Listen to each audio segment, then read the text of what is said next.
தமிழ் மொழியிலும் தமிழ் மொழி என்பது தமிழ் மொழியானது தமிழ் செம்மொழிதான்.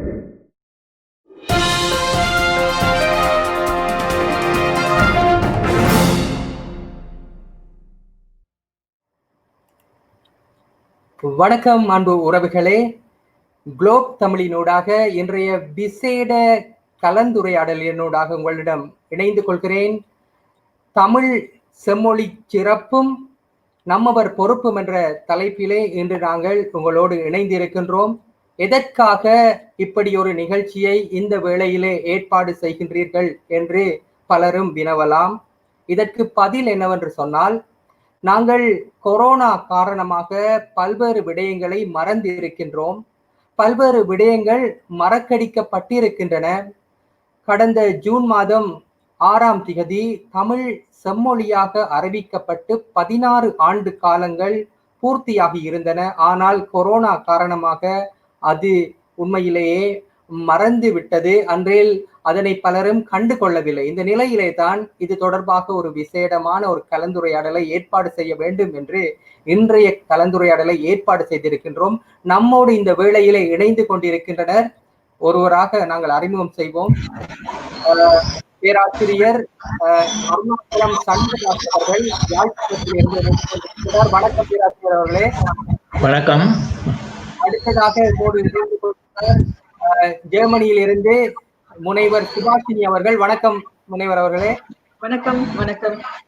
அடுத்ததாக இந்தியாவிலிருந்து நம்மோடு கௌதம் அண்ணா அவர்கள் வழக்கறிஞர் இணைந்து கொள்கிறார். வணக்கம் கௌதம் அண்ணா. இப்போது இன்று யாழ்ப்பாணத்தில் இருந்து இணைந்து கொள்ள இருந்தார் ஜெகநாதன் அரங்கராஜ் அவர்கள். திடீரென்று அங்கே ஒரு மின்வெட்டு ஏற்பட்டு விட்டதனால் அவரால் இணைந்து கொள்ள முடியவில்லை. அவருடைய பகுதி யாழ்ப்பாணத்தில் பேராசிரியர் அருணாச்சலம் சண்முகதாஸ் அவர்களும் இணைந்திருக்கின்றார். ஆனால் அவருடைய பகுதியிலே ஒரு மின்வெட்டு ஏற்பட்டிருக்கிறது. இந்த வகையிலே முதலாவது கேள்வியை பகிர்வதற்காக பேராசிரியர் சண்முகதாஸ் அவர்களை அழைக்கின்றேன். என்னவென்றால், செம்மொழியாக அங்கீகரிக்கப்படுவதற்கான காரணம் என்ன பேராசிரியர் அவர்கள்? தமிழ் மொழி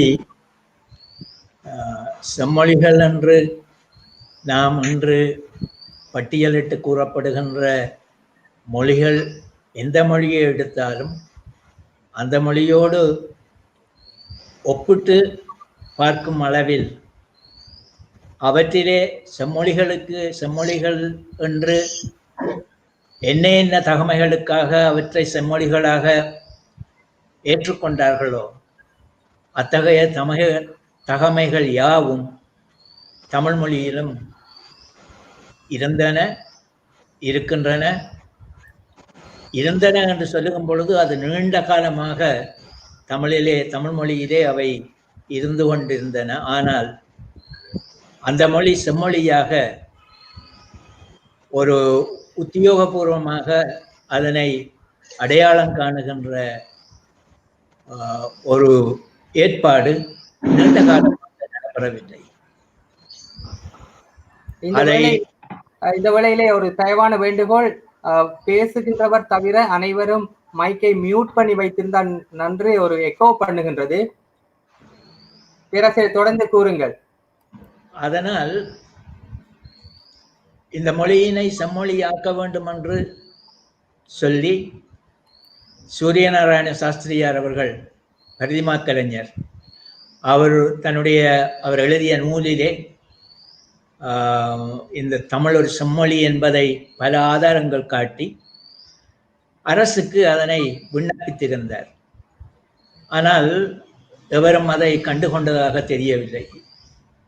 சாஸ்திரியாருடைய அந்த கருத்துக்களை பின்னர் சில அறிஞர்கள் எடுத்து அதனை அரசுக்கு அனுப்பி இப்படி நடந்து கொண்டிருக்கும் பொழுதுதான் தமிழ்நாட்டிலிருந்து சில அறிஞர்கள் பேராசிரியர் ஹார்ட் அவர்களுக்கு, ப்ரொஃபஸர் ஜார்ஜ் ஹார்ட், அமெரிக்காவில் அவர் தமிழ் அறிஞர், சமஸ்கிருதம் தமிழ் ஆகிய மொழிகளிலே விற்பனர், மிகுந்த ஆழமான அறிவு உடையவர், உங்களுக்கு தெரியும். அவருக்கு ஒரு ஒரு பரிந்துரை அனுப்பும்படி பலர் கேட்டிருந்தார்கள்.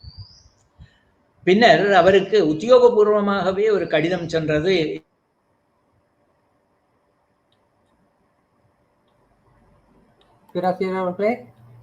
பேராசிரியர்களுடைய ஒளி வாங்கியிலே அன்றையில் ஏதேனும் ஒரு தற்காலிகமாக அவருடைய தொழில்நுட்பம் கோளாறாக இருக்கின்றது நினைக்கின்ற இந்த வேளையிலே முனைவர் சுபாஷினி அவர்களே, நீங்கள் தமிழ் செம்மொழியாக அங்கீகரிக்கப்பட்டது தொடர்பாக உங்களுடைய பார்வையை பதிவு செய்யுங்க.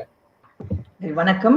இந்த நிகழ்ச்சியை பார்த்து கொண்டிருக்கின்ற அனைவருக்கும் மற்றும் உங்களுக்கும் அருண், உங்களுக்கும் எனது வணக்கங்களை தெரிவித்துக் கொள்கின்றேன். மற்றும் இந்த நிகழ்ச்சியில் கலந்து கொள்கின்ற அறிஞர் பெருமக்களுக்கும் எனது வணக்கங்களை நான் தெரிவித்துக் கொள்கின்றேன்.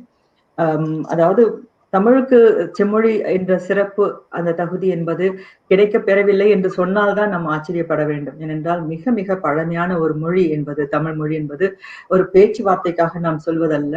அதனுடைய சான்றுகளை நாம் பார்க்கும்போது நமக்கு பல சான்றுகள், அதாவது அந்த மொழி செம்மொழியாக இருக்க வேண்டும் என்றால் அதோடைய மொழியுடைய பழமை என்பது இருக்கின்றது, அது மொழியுடைய ஆளுமை என்பது இருக்கின்றது, அது இலக்கிய தகுதிகள், அதில் இருக்கின்ற இலக்கிய வளமையான இலக்கியங்கள், நிறைய ஏராளமான இலக்கியங்கள் நாம் பார்க்கின்றோம். சங்கத்தமிழ், பிறகு காப்பிய நூல்கள் பார்க்கின்றோம், இலக்கண நூல்களாக நாம் பார்க்கின்ற நன்னூல், தொல்காப்பியம் போன்ற பல நூல்களை பார்க்கின்றோம். நீதி நெறியை வழங்குகின்ற பல அரிய நூல்களாக இருக்கின்ற திருக்குறளிலிருந்து பல்வேறு நீதி நூல்களை பார்க்கின்றோம்.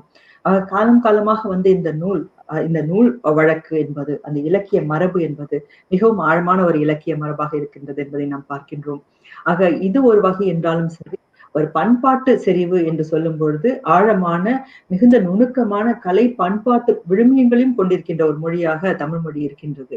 ஆக எல்லா விதமான அறிவியல் வாழ்வியல் தேவைக்கானது, வணிகமானாலும் சரி, கோயில் கட்டுமான கலைகளாக இருந்தாலும் சரி, வீடு கட்டுமான முறையாக இருந்தாலும் சரி, தொழிற்சாலைகள் நடந்ததற்கான சான்றுகள், இசை, மொழி ஆளுமை என்ற வகையில் பல்வேறு பரிணாமத்தை நாம் காணக்கூடிய ஒரு மொழியாக இந்த மொழி இருக்கிறது. அது மட்டுமல்ல, அந்த மொழி அன்று என்றையோ தோன்றி பிறகு ஒரு காலகட்டத்தில் இறந்து போன ஒரு மொழியாகவும் இல்லை. ஆக இன்றைய வரை வழக்கில் இருக்கின்றது. காலத்தின் மாற்றங்களுக்கு, காலத்தின் வளர்ச்சியை ஏற்றுக்கொண்டு உள்வாங்கிக் கொண்டு இந்த மொழி தன்னை வளர்த்து கொண்டே வருகின்றது.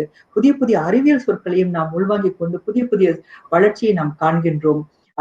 எழுத்து முறை என்று பார்க்கும் பொழுது கூட முன்பு குறியீடுகளாக இருந்து பிறகு தமிழ் எழுத்தாக, பிறகு வட்டெழுத்தாக, பிறகு தமிழ் எழுத்தாக, பல்லவர் கால, சோழர் கால, பிறகு இன்றைய கால எழுத்தாக, கடந்த நூற்றாண்டிலும் சில சீர்திருத்தங்களை உள்வாங்கிக் கொண்டு வந்த எழுத்தாக, இப்பொழுது கணினி தமிழாகவும் என்ற வகையில் பல வகையான மாற்றங்களை உள்வாங்கிக் கொண்டு அதே சமயத்தில் பீடுநடை போட்டுக் கொண்டிருக்கின்ற, சிறந்த வகையில் உலகளாவிய அளவில் வளர்ந்து கொண்டிருக்கின்ற மொழியாக இருக்கின்ற தமிழ் மொழி ஒரு கிளாசிக்கல் லாங்குவேஜ், ஒரு செம்மொழி என்று இந்த சிறப்பு பெறுவதில் எந்தவித ஐயமும் தேவையில்லை.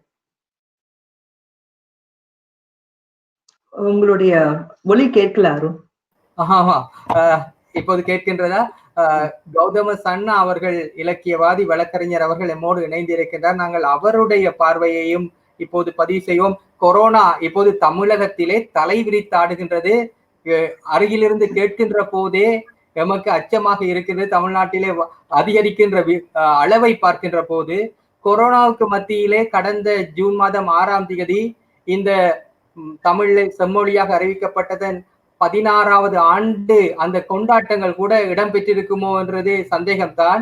இந்த நிலையிலே உங்களுடைய பார்வையை இந்த வேளையிலே பதிவு செய்யுங்கள் கௌதம சன்னா அவர்களே.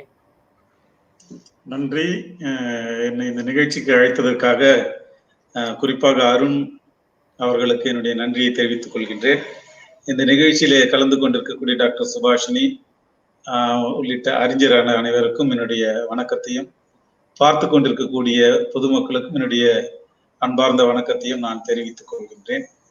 தமிழ் செம்மொழி என்கின்ற ஒரு கோரிக்கை பல பேராசிரியர் சொன்னது போல சூரிய நாராயண சாஸ்திரி காலத்திலிருந்து இருந்தாலும் அதை அறிவிக்க வேண்டிய ஒரு தகுதியும் ஒரு அறிவிக்க வேண்டிய அதிகாரமும் அன்றைக்கு இருந்த பிரிட்டிஷ் அரசாங்கத்திற்கு இருந்ததா என்று தெரியவில்லை.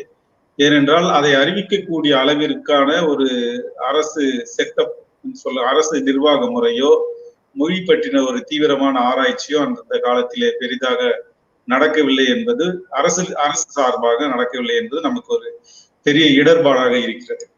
அதற்கு பிறகுதான் இந்திய சுதந்திரத்திற்கு பிறகு இந்திய அரசாங்கம் மொழிகளை வரையறுத்த பிறகுதான் இதற்கான கோரிக்கைகள் எல்லாம் வலுப்பெற தொடங்கியது. ஆனால் இன்றைக்கு நம்முடைய நாட்டில், குறிப்பாக இந்தியாவிலே எத்தனை மொழிகள் இருக்கிறது என்று சொன்னால் உங்களுக்கு ஆச்சரியமாக இருக்கும். இந்தியாவிலே உலகில் பேசப்படுகின்ற மொழிகளில் பாதி மொழிகள் இந்தியாவிலே தான் இருக்கின்றது. குறிப்பாக இந்தியாவில் மட்டும் 19,560 மொழிகள் இந்தியாவிலே பேசப்படுகின்ற மொழியாகவும் எழுதப்படுகின்ற மொழியாகவும் வழக்கிலே இருக்கின்ற அல்லது இல்லாத மொழிகளாகவும் ஏறக்குறைய 19,620 மொழிகள் அளவிற்கு 2011 சென்சஸின் படி அறிவிக்கப்பட்டிருக்கிறது.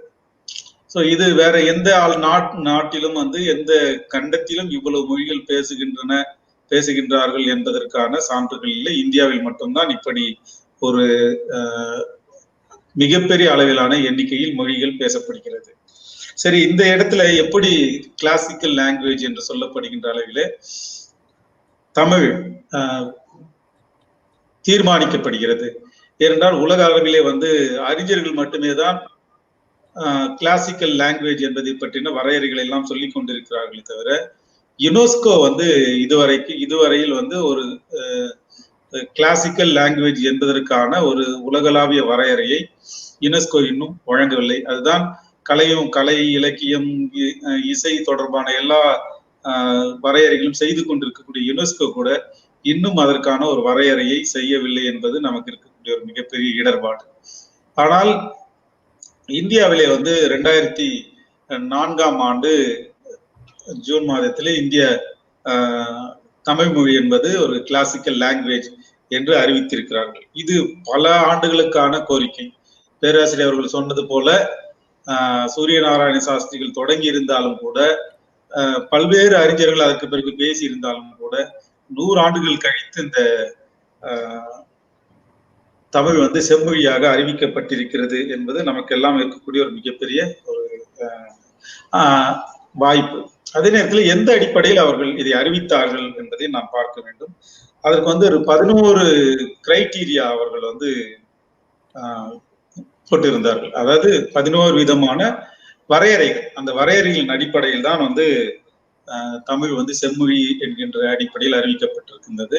அதை நான் படிக்கிறேன், உங்களுக்கு படிச்சா கொஞ்சம் உதவியா இருக்கும்னு நினைக்கிறேன். தமிழ் அது ஒரு மொழி தொன்மையாக இருக்க வேண்டும் என்பது மிக முக்கியமானது. அதனுடைய தொன்மைக்கான கால அளவு பெருசா குறிப்பிடப்படல. அது ஒரு விஷயமா இருக்குது. அது 2000 வருஷமா 1000 வருஷமா அப்படின்றதெல்லாம் பெருசா நமக்கு சொல்லப்படல. ஆனா தொன்மை என்பதை பற்றி அவர்கள் சொல்லி இருக்கிறார்கள். அடுத்தது அது ஒரு மூல மொழியாக இருக்க வேண்டும். கிளாசிக்கல் லாங்குவேஜ் எதை சொல்றோமோ அது மூல மொழியாக தான் இருக்கும். அந்த மொழியிலிருந்து பல்வேறு மொழிகள் கிளைத்து இருக்க வேண்டும். இது 2வது கிரைட்டீரியா. 3வது வேறு ஒரு மொழியுடைய துணை இல்லாமல் அது இயங்க வேண்டும், தனித்தன்மையோடு இயங்க வேண்டும் என்பது ஒரு முக்கியமானது. இப்ப தமிழுக்கு அப்படி இருக்குது. உலகத்துல இப்போ பல மொழிகளுக்கு இங்கிலீஷ் லிபியே கூட எழுதுறாங்க. சோ அந்த லிபி கூட பிற மொழியோடைய துணை தேவைப்படுது எழுதுறதுக்கு கூட. அப்புறம் தமிழ் இந்தியாவில் இருக்கக்கூடிய பல மொழிகளுக்கு இந்திய மொழிகளிலேயே கூட இருக்கக்கூடிய லிபி, அதாவது எழுத்துருக்களை பயன்படுத்துறாங்க. குறிப்பா நீலகிரி மாவட்டத்துல, தமிழ்நாட்டை நீலகிரியில இருக்கக்கூடிய தோடர் மொழியா இருக்கட்டும், படுதல் மொழியா இருக்கட்டும், கோத்தர் மொழியாக இருக்கட்டும், அப்புறம் குறும்பர்கள் பேசுகின்ற இந்த மொழிக்கு, அந்த மொழிகள் எல்லாமே தமிழுடைய கிளை மொழிகளாக இருந்தாலும் அது நமக்கு நேரடியாக போது புரியாது. அது கன்னடமா, தெலுங்கா, தமிழான்றது நமக்கு குழப்பமா இருக்கும். ஆனா அந்த மொழிகள் எல்லாம் தமிழ்ல தான் எழுதுறாங்க. சோ அது பழமையான மொழிகளா இருந்தாலும் கூட அதுக்கான மொழி, அது கிளாசிக், அது தனித்து இயங்கக்கூடிய தன்மை அதுக்கு இல்லை. ஒரு மொழி சப்போர்ட் பண்ண வேண்டியது இருக்குது. தமிழுக்கு அப்படி ஒரு சப்போர்ட் பண்ண வேண்டிய தேவையே இல்லை. அது தனித்து இயங்கக்கூடிய ஒரு மொழியாகவே இருக்குது. அப்புறம் தனி சொற்களை கூட அது உருவாக்கிக்க முடியும் தமிழ்ல. அடுத்த கிரைட்டீரியா இன்னொரு லாங்குவேஜ்ல இன்னொரு மொழியில வேறுபட்டு நிக்கணும், தனித்து நிக்கணும். அப்படி நிக்க முடியலன்னா அது கிளாசிக்கல் லாங்குவேஜா இருக்க முடியாது. எப்படின்னா, இப்போ ஆங்கிலத்துல இருந்து தமிழை பிரிச்சு பேச முடியும், கன்னடத்துல இருந்து தமிழை பிரிச்சு பேச முடியும், வேர் சொற்களை கூட பிரிச்சு எடுக்க முடியும் நம்மளால. ஸோ இப்படி அதுக்கான சிறப்புகள் நிறைய அதுக்குள்ள நிறைய கிரைட்டீரியா வச்சிருக்கிறாங்க. அதுக்கு பிறகு 5வது கோட்பாடா இலக்கண கோட்பாடு ரொம்ப முக்கியமா இருக்கணும்னு சொல்றாங்க. எல்லா மொழிகளுக்கும் இலக்கணம் இருக்கும். சில அந்த இலக்கணம் வந்து காலத்தால் முற்பட்ட இலக்கியம், இப்ப ஒரு பண்டைய தொன்மையோட இருக்கணும் அந்த இலக்கியம். அதுதான் முக்கியம். இப்ப லேட்டஸ்டா எஸ்பிராண்டோன்னு ஒரு லாங்குவேஜ் உருவாக்குனது நீங்க கேள்விப்பட்டிருக்கலாம். அந்த லாங்குவேஜ்க்கு எல்லாம் இலக்கணத்தை உருவாக்குனாங்க, லிபியை உருவாக்குனாங்க, அப்புறம் ஓசையை உருவாக்குனாங்க, சொற்களை உருவாக்குனாங்க. இது எல்லாமே ரொம்ப லேட்டஸ்ட். அது ஒரு உலக மொழியா மாறணும்னு எதிர்பார்த்தாங்க, மாறாமையே போச்சு.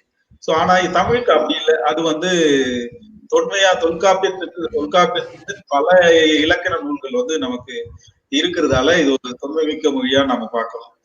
அப்புறம் வந்து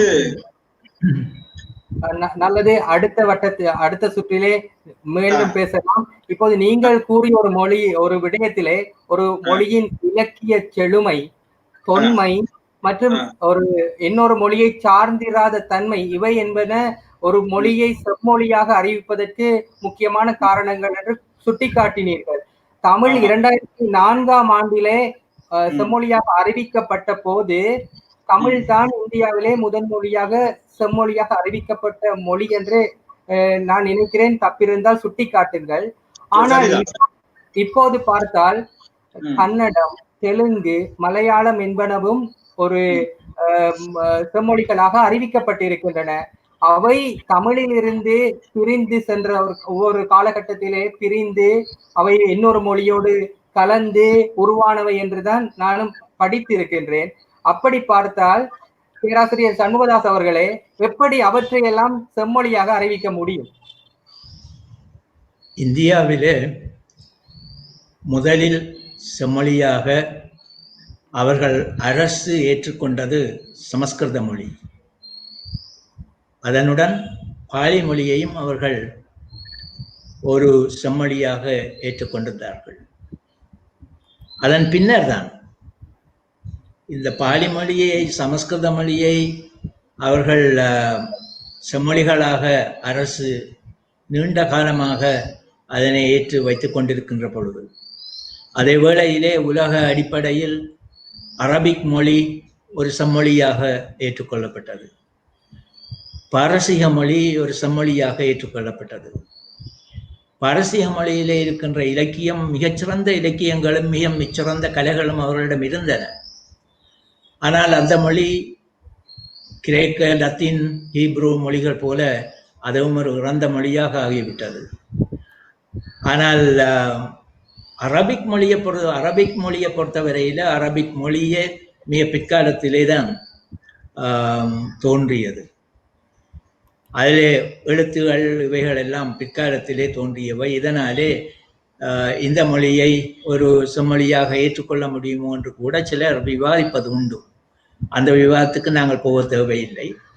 ஆனால் நீண்ட காலமாக அந்த மொழியும் ஒரு செம்மொழியாக ஏற்றுக்கொள்ளப்பட்டது. இதனாலே தான் தமிழறிஞர்கள் பலர் இந்த மொழியினுடைய செழுமையினையும் இதனுடைய பண்டைய வரலாற்றினை நன்கு அறிந்தவர்கள் என்ற முறையிலே தமிழ் மொழியினுடைய இலக்கண இலக்கிய செழுமையினை நன்கு அறிந்து கொண்ட முறையிலே அது ஒரு தனியாக இயங்கக்கூடிய ஒரு மொழி என்பதை, சமஸ்கிருத மொழியோடு நீண்ட காலம் தொடர்பு இருந்த போதிலும் அது ஒரு தனி மொழியாக இயல்பாக இயங்கக்கூடிய ஒரு மொழி என்றும், அந்த மொழியிலே வழக்கமாக இந்த செம்மொழிகளிலே இலக்கணம் என்று சொன்னவுடனே அந்த செம்மொழிகளிலே ஒரு பிரச்சனை என்னவென்றால், அது கிரேக்க மொழி, அரபிக் மொழியில உண்டு, கிரேக்க மொழி, லத்தீன் மொழிகளிலேயும் அவை இருந்தன. லத்தீனை விட கிரேக்க மொழியிலே என்னவென்றால் அதிலே ஒரு காலகட்டத்திலே 2 வகையான மொழி வேறுபாடு வரத் தொடங்கி கொண்டது. டைக்ளோசியா என்று ஆங்கிலத்திலே சொல்வார்கள். ஒரு 2 வகையான பண்பு, ஒன்று உயர்ந்தவர்கள் பேசுகின்ற மொழியாகவும் மற்றவர்கள் பேசுகின்ற மொழியாகவும். இது லத்தீன் மொழியிலேயும் நடந்தது, சமஸ்கிருத மொழியிலேயும் நடந்தது. சமஸ்கிருத மொழியிலே ஒரு கட்டத்திலே சமஸ்கிருத மொழி அது பூசை பண்ணுபவர்கள் அல்லது உயர்ந்தவர்களுடைய மொழி என்றும், ஹீப்ரு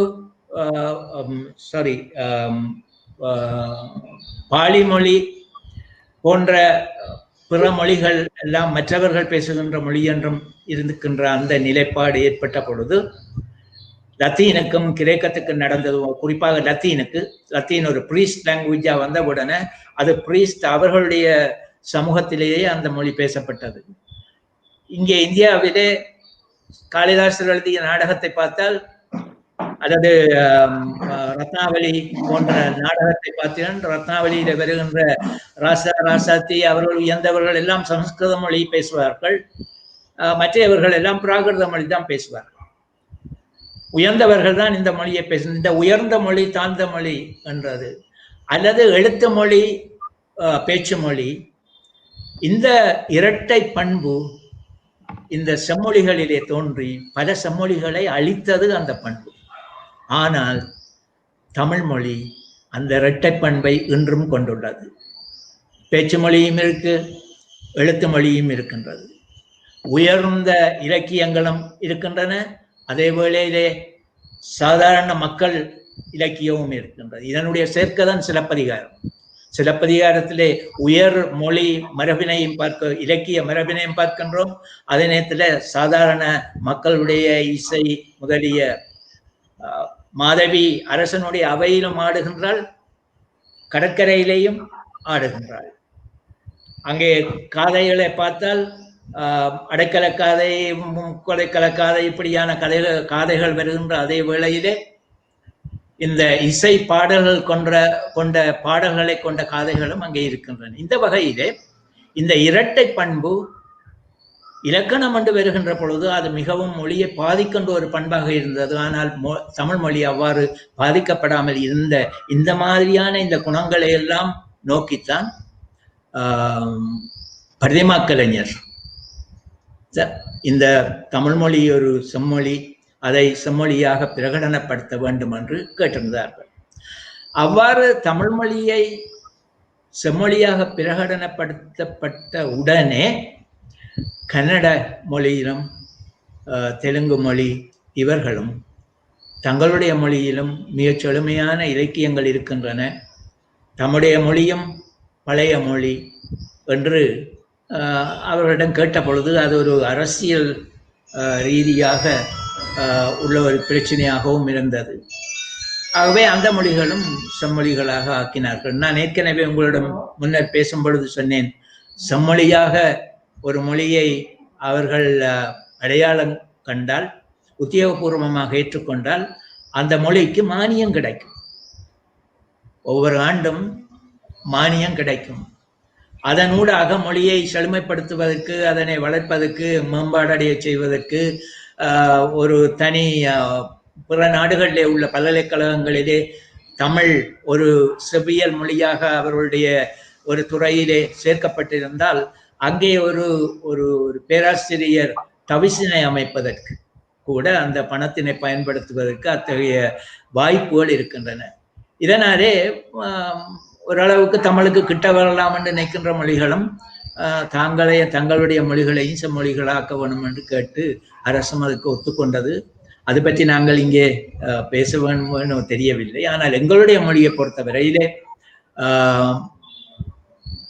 அன்பர் சனா அவர்கள் கூறியது போல அவர் குறிப்பிட்ட அந்த தகமைகள் எல்லாம் எங்களுடைய மொழியிலே இருக்கின்றன. 10 தகமைகள் இருக்கின்றன.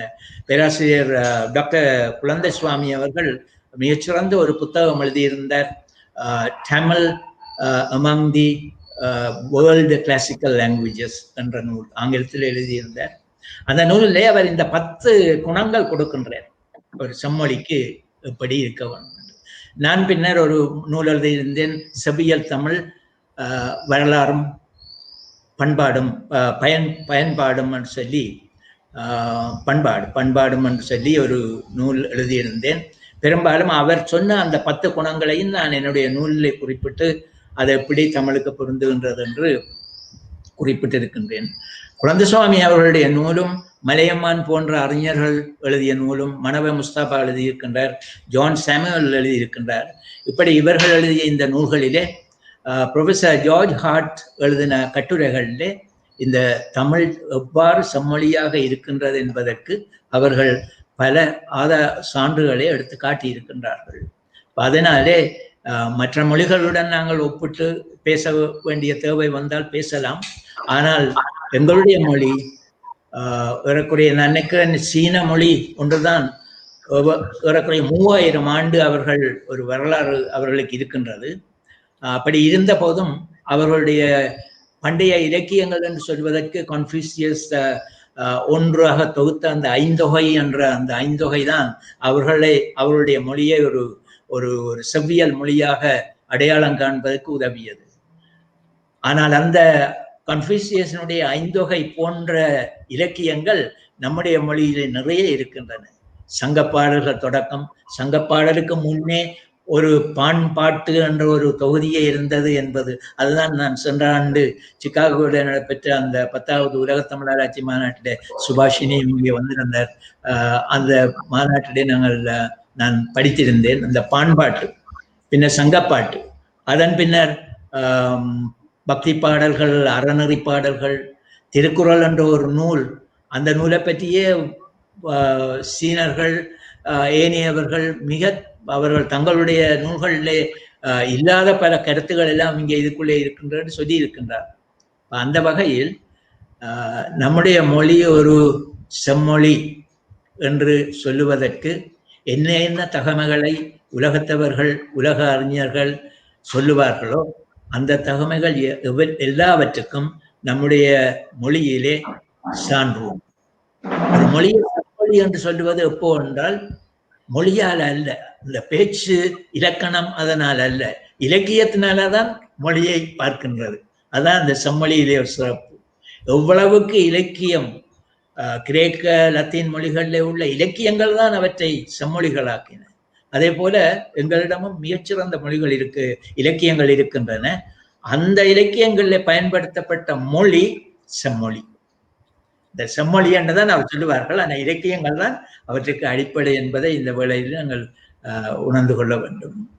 நன்றி பேராசிரியர்களே. இந்த வேளையிலே யாழ்ப்பாணத்திலிருந்து முனைவர் ஜெகநாதன் அரங்கராஜ் அவர்கள் இணைந்திருக்கின்றார். அலஸ் கிறிஸ்டி என்ற அவருடைய உதவியாளருடைய பெயரை போட்டிருக்கின்றார். அரங்கராஜ் அவர்களே, கேட்கின்றதா நான் பேசுவது? அரங்கராஜ் அவர்களே, நீங்கள் யாழ்ப்பாணத்திலே இந்த நூலகம் பவுண்டேஷன் நம்முடைய நூல்களை டிஜிட்டல் முறையிலே ஆவணப்படுத்துகின்ற பணியிலே நீங்களும் ஈடுபட்டிருக்கின்ற ஒருவர். நீங்கள் செம்மொழியாக தமிழ் மொழி அறிவிக்கப்பட்டு 16 ஆண்டுகள் நிறைவேற்றிருக்கின்ற நிலையிலே அது பற்றித்தான் நாங்கள் இன்று கதைத்து கொண்டிருக்கின்றோம். ஆரம்பத்திற்காக ஒரு சுருக்கமாக தமிழை பற்றிய உங்களுடைய அந்த செம்மொழியாக அறிவிக்கப்பட்டது பற்றிய உங்களுடைய கருத்துக்களை பதிவு செய்யுங்கள். எங்களுடைய பேராசிரியர் சண்முகதாஸ் ஐயா அவர்களுக்கும் சுபசினி அம்மையா அவர்களுக்கும் வணக்கம். செம்மொழி அறிவிப்பு என்பது மற்ற மொழிகளைப் போலல்லாமல் தமிழுக்கு ஒரு நீண்டகால போராட்டத்துக்கு பிறகுதான் கிடைத்தது. மற்ற இந்திய மொழிகள் தமிழோடு போட்டி போட்டுக்கொண்டு ஒரு அரசியல் ரீதியாக செம்மொழியை பெற்ற நிலையில் தமிழ் மொழியானது தன்னுடைய உண்மையான செம்மொழி என்பதனை இந்திய அரசாங்கத்திடம் கேட்டு பெற வேண்டிய கிட்டத்தட்ட 100 ஆண்டுகள், அதாவது 1902ஆம் ஆண்டு செந்தமிழ் இதழிலே தமிழ் உயர்தனி செம்மொழி என்ற கட்டுரையினை ஆதிமார் எழுதினார். அதில் தமிழுக்குண்டான 10 வகையான உயர்தன்மைக்குண்டான குணங்களை எல்லாம் பட்டியலிட்டு தமிழ் எவ்வாறு செம்மொழியாக தகுதியுடையது என்பதனை விளக்கி எழுதியிருந்தார். அதற்கு பிறகு ஒரு மொழியின் இலக்கியங்கள் மாத்திரமே ஒரு மொழியினுடைய செம்மொழி தகுதியினை கொடுத்து விடுமா, அதனுடைய இலக்கணங்கள் மாத்திரமே அதனுடைய செம்மொழி தகுதியினை கொடுத்து விட முடியுமா என்ற குரல் வரும்போது அதையும் தாண்டி சில தேவைகள் ஒரு மொழிக்கு உண்டு. அதனிலை 1921ஆம் ஆண்டு மூசி பூர்ணலிங்கம் பிள்ளை, MS பூர்ணலிங்கம் பிள்ளை என்று சொல்லுவார்கள், அவர் தமிழ் இந்தியா என்ற ஒரு நூலிலே தமிழாலஜி என்ற ஒரு கட்டமைப்பினை, தமிழியல் என்ற ஒரு கட்டமைப்பினை உண்டாக்குகின்றார். அதே கருதியலையைத்தான் பிற்காலத்திலே தனிநாயகம் அதிகளார் செய்தார். அப்ப அது MS பூர்ணலிங்கம் பிள்ளையாலே அது அழகாக தொடங்கி வைக்கப்பட்டது. அந்த புத்தகத்திலே பார்த்தால் தமிழ் வாணிகம், தமிழ் இலக்கியம், தமிழ் மருத்துவம், தமிழ் இசை, அதே போல தமிழ் ஜோதிடம், இப்படியான அந்த தமிழிகளுக்கு உண்டான அத்தனை கூறுபாடுகளையும் கொடுத்து கொண்டு செல்வார். நாம் கேட்கலாம், ஏன் மற்ற தெலுங்கு, கன்னட, மலையாள மொழி, சிங்கள மொழிகளுக்கெல்லாம் அப்படி இல்லையா என்றால் இல்லை, அதுதான் உண்மை. தமிழுக்கு மட்டுமே தான் இத்தனையான தனித்தன்மை வாய்ந்த பல்வேறு துறைகள் உண்டு. உதாரணத்துக்கு சில விடயங்களை ஒன்று ரெண்டு விடயங்களை சொல்கின்றேன். மருத்துவம் என்று வைத்துக் கொண்டால் இந்தியாவில் இலங்கையிலும் சேர்த்து தமிழுக்கு மாத்திரமே சித்த மருத்துவம் என்று தமிழ் சார்ந்த ஒரு மருத்துவம் உண்டு. இந்தியாவில் மற்ற மொழி பேசக்கூடிய அனைவருக்கும், ஏன் சிங்களவர்களுக்கும் ஆயுர்வேதம் என்று வடமொழி சார்ந்த மருத்துவம் தான் உண்டு. அதே போலவே தமிழர்களுக்கு மட்டும்தான் தமிழ் இசை என்று ஒன்று உண்டு. மற்ற இந்தியாவில் மற்ற மொழி பேசக்கூடிய அத்தனை மக்களுக்கும் ஏன் தெலுங்கு இசை இல்லையா, மலையாள இசை இல்லையா என்று கேட்கலாம். ஆனால் அவர்களுக்கு இருப்பது வடமொழி இலக்கணமான 9ஆம் நூற்றாண்டிலே வந்த வடமொழி இலக்கண நூல்களை பின்பற்றி வந்த இலக்கண இசைகள் தான் இருக்கிறது. அதனால் அவர்களுடைய இசை வடமொழி மரபு. அதனால் தான் சென்னை பல்கலைக்கழகம் தமிழ் இசை மரபு, வடமொழி இசை மரபு என்பதாக வைத்துள்ளது. இது போன்ற எல்லா நிலைகளிலுமே ஜோதிடம் தமிழுக்கு என்று உண்டு, வடமொழிக்கு என்று உண்டு. ஆனால் தெலுங்கு, கன்னட, மலையாள மொழிகளுக்கு கிடையாது. அப்படி பார்க்கும்போது இந்த துணைக்கண்டத்திலே 2 மொழி சார்ந்த ஒரு பண்பாட்டு கூறுபாடு இருந்துள்ளது. இந்த பண்பாட்டு கூறுகளைத்தான் அவர்கள் சமஸ்கிருத வழி பண்பாட்டு கூறுபாடுகள் என்றும், இவர்கள் தமிழாலஜி என்றும் கட்டமைத்தார்கள். தமிழ் சார்ந்த ஒரு பண்பாட்டு கூறுபாடு என்றும் கட்டமைத்தார்கள். இதழில் பல்வேறு சிற்பக்கலையாகட்டும், ஓவியக்கலையாகட்டும், ஜோதிடமாகட்டும் எல்லாம் இந்த 2 நிலைகளிலேதான் வளர்ந்தன என்பதை குறிப்பிட்டுக் கொள்ளலாம். அவ்வகையில் செம்மொழிக்கான பல்வேறு துறைகளையும் கொண்டு இந்தியாவிலே உலகிலேயே சிறப்புற்றிருக்கக்கூடிய ஒரு மொழி என்னவென்றால் அது தமிழ் மொழி மாத்திரமே தான் என்று சொல்ல வேண்டும். தமிழ் மொழியை இணை வைத்து பேசக்கூடிய நிலையில் உள்ள உலக மொழிகளாக கிரேக்கம், லத்தீனம், பாரசீகம் இவையெல்லாம் குறிப்பிடலாம். ஆனாலும் அவற்றிலும் பழமையான இலக்கணத்தை கொண்டு, பழமையான இலக்கிய கூறுபாடுகளை கொண்டு தமிழ் மொழி இருக்கிறது என்று சொல்லலாம். நன்றி நன்றி முனைவர் அரங்கராஜ் அவர்களே, மிக்க நன்றிகள். இந்த வேளையிலே நம்மோடு ஜெர்மனியிலிருந்து தமிழ் மரபு அறக்கட்டளையின் தலைவி சுபாஷினி அவர்கள் இணைந்திருக்கின்றார். அவர் வளமையாக உலகெங்கும் பறந்து தமிழை பரப்பி வருகிறவர். இப்போது இணையதளத்திலே எங்கு பார்த்தாலும் சுபாஷினி கனகசுந்தரம் அவர்கள் தான் என்று தமிழை பரப்பி கொண்டிருப்பதை பார்க்கக்கூடியதாக இருக்கின்றது. இந்த கொரோனா கூட உங்களுக்கு ஒரு சவாலாக இல்லை. தொழில்நுட்பத்தை பயன்படுத்தி தமிழை பரப்பி கொண்டிருக்கிறீர்கள். இந்த காலத்திலே தமிழ் எதிர்கொண்டிருக்கின்ற சவால்கள் என்று நீங்கள் எதனை பார்க்கின்றீர்கள்?